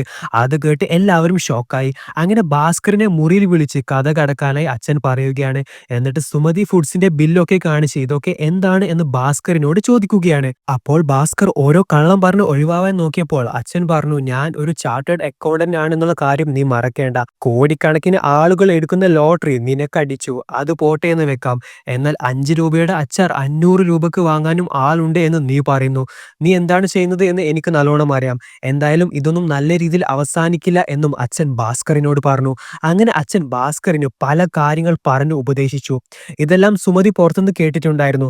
അങ്ങനെ സുമതി ഫുഡ്സ് ഒക്കെ ഭാസ്കറിന്റെ ഒരു നാടകം മാത്രമായിരുന്നു എന്നും സുമതി മനസ്സിലാക്കി. എന്തായാലും അച്ഛന്റെ ഉപദേശത്തിന് ശേഷം ഭാസ്കർ ശരിക്കും ആളാകെ മാറി.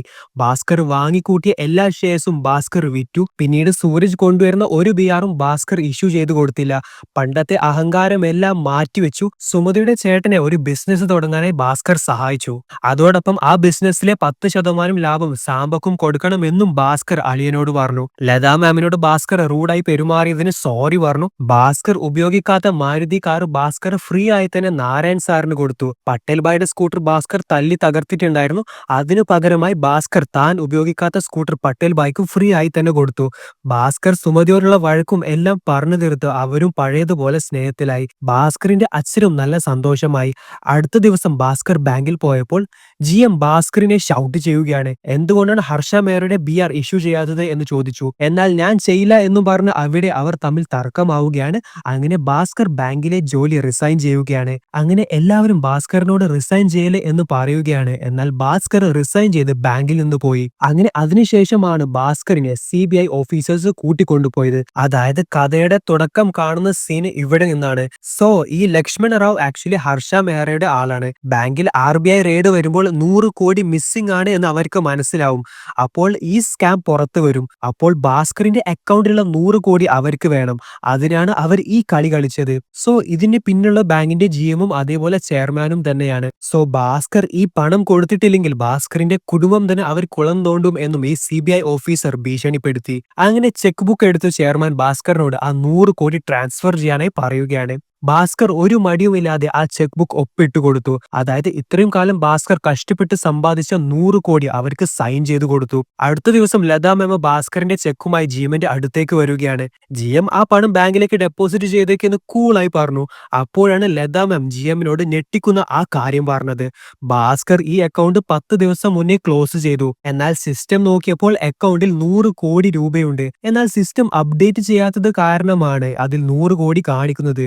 ഭാസ്കർ ആ 100 കോടിയുമായി മുഴുവൻ കുടുംബത്തെയും കൂട്ടി ആന്റണിയുടെ സഹായത്തിൽ അമേരിക്കയിലേക്ക് പോയി. അപ്പോൾ ഇവിടെ ഹർഷ മേയറുടെ സ്കാമിൽ GMും അതേപോലെ ചെയർമാനും ഭാസ്കറിനെ കൊടുക്കാനായിട്ടാണ് നോക്കിയത്. അതുകൊണ്ടാണ് അവർ ഭാസ്കറിന് പ്രൊമോഷൻ കൊടുത്ത് ഭാസ്കറിനെ കൊണ്ട് ഈ BR ഒക്കെ സൈൻ ചെയ്യിപ്പിച്ചത്. എന്നാൽ ഈ കാര്യങ്ങളൊക്കെ മുന്നേ മനസ്സിലാക്കിയ ഭാസ്കർ തന്ത്രപൂർവ്വം ഈ GMനും ചെയർമാനും തന്നെ ഇതിൽ കൊടുക്കുകയാണ്. അതായത് അവർ ഭാസ്കറിനെ കൊടുക്കാൻ ആലോചിക്കുന്ന സമയം അതിനേക്കാൾ മുന്നേ ഭാസ്കർ അവരെങ്ങനെ കൊടുക്കാം എന്നായിരുന്നു ആലോചിച്ചത്. സോ GM, ചെയർമാന് പിന്നെ CBI ഓഫീസറും അറസ്റ്റിലായി. അതേപോലെ ഹർഷ മേയറും അറസ്റ്റിലായിട്ടുണ്ട്. ഭാസ്കർ അമേരിക്കയിൽ വലിയ ഒരു ഹോട്ടൽ സ്വന്തമാക്കി. ഇവിടെ കംപ്ലീറ്റ്ലി സെറ്റായി.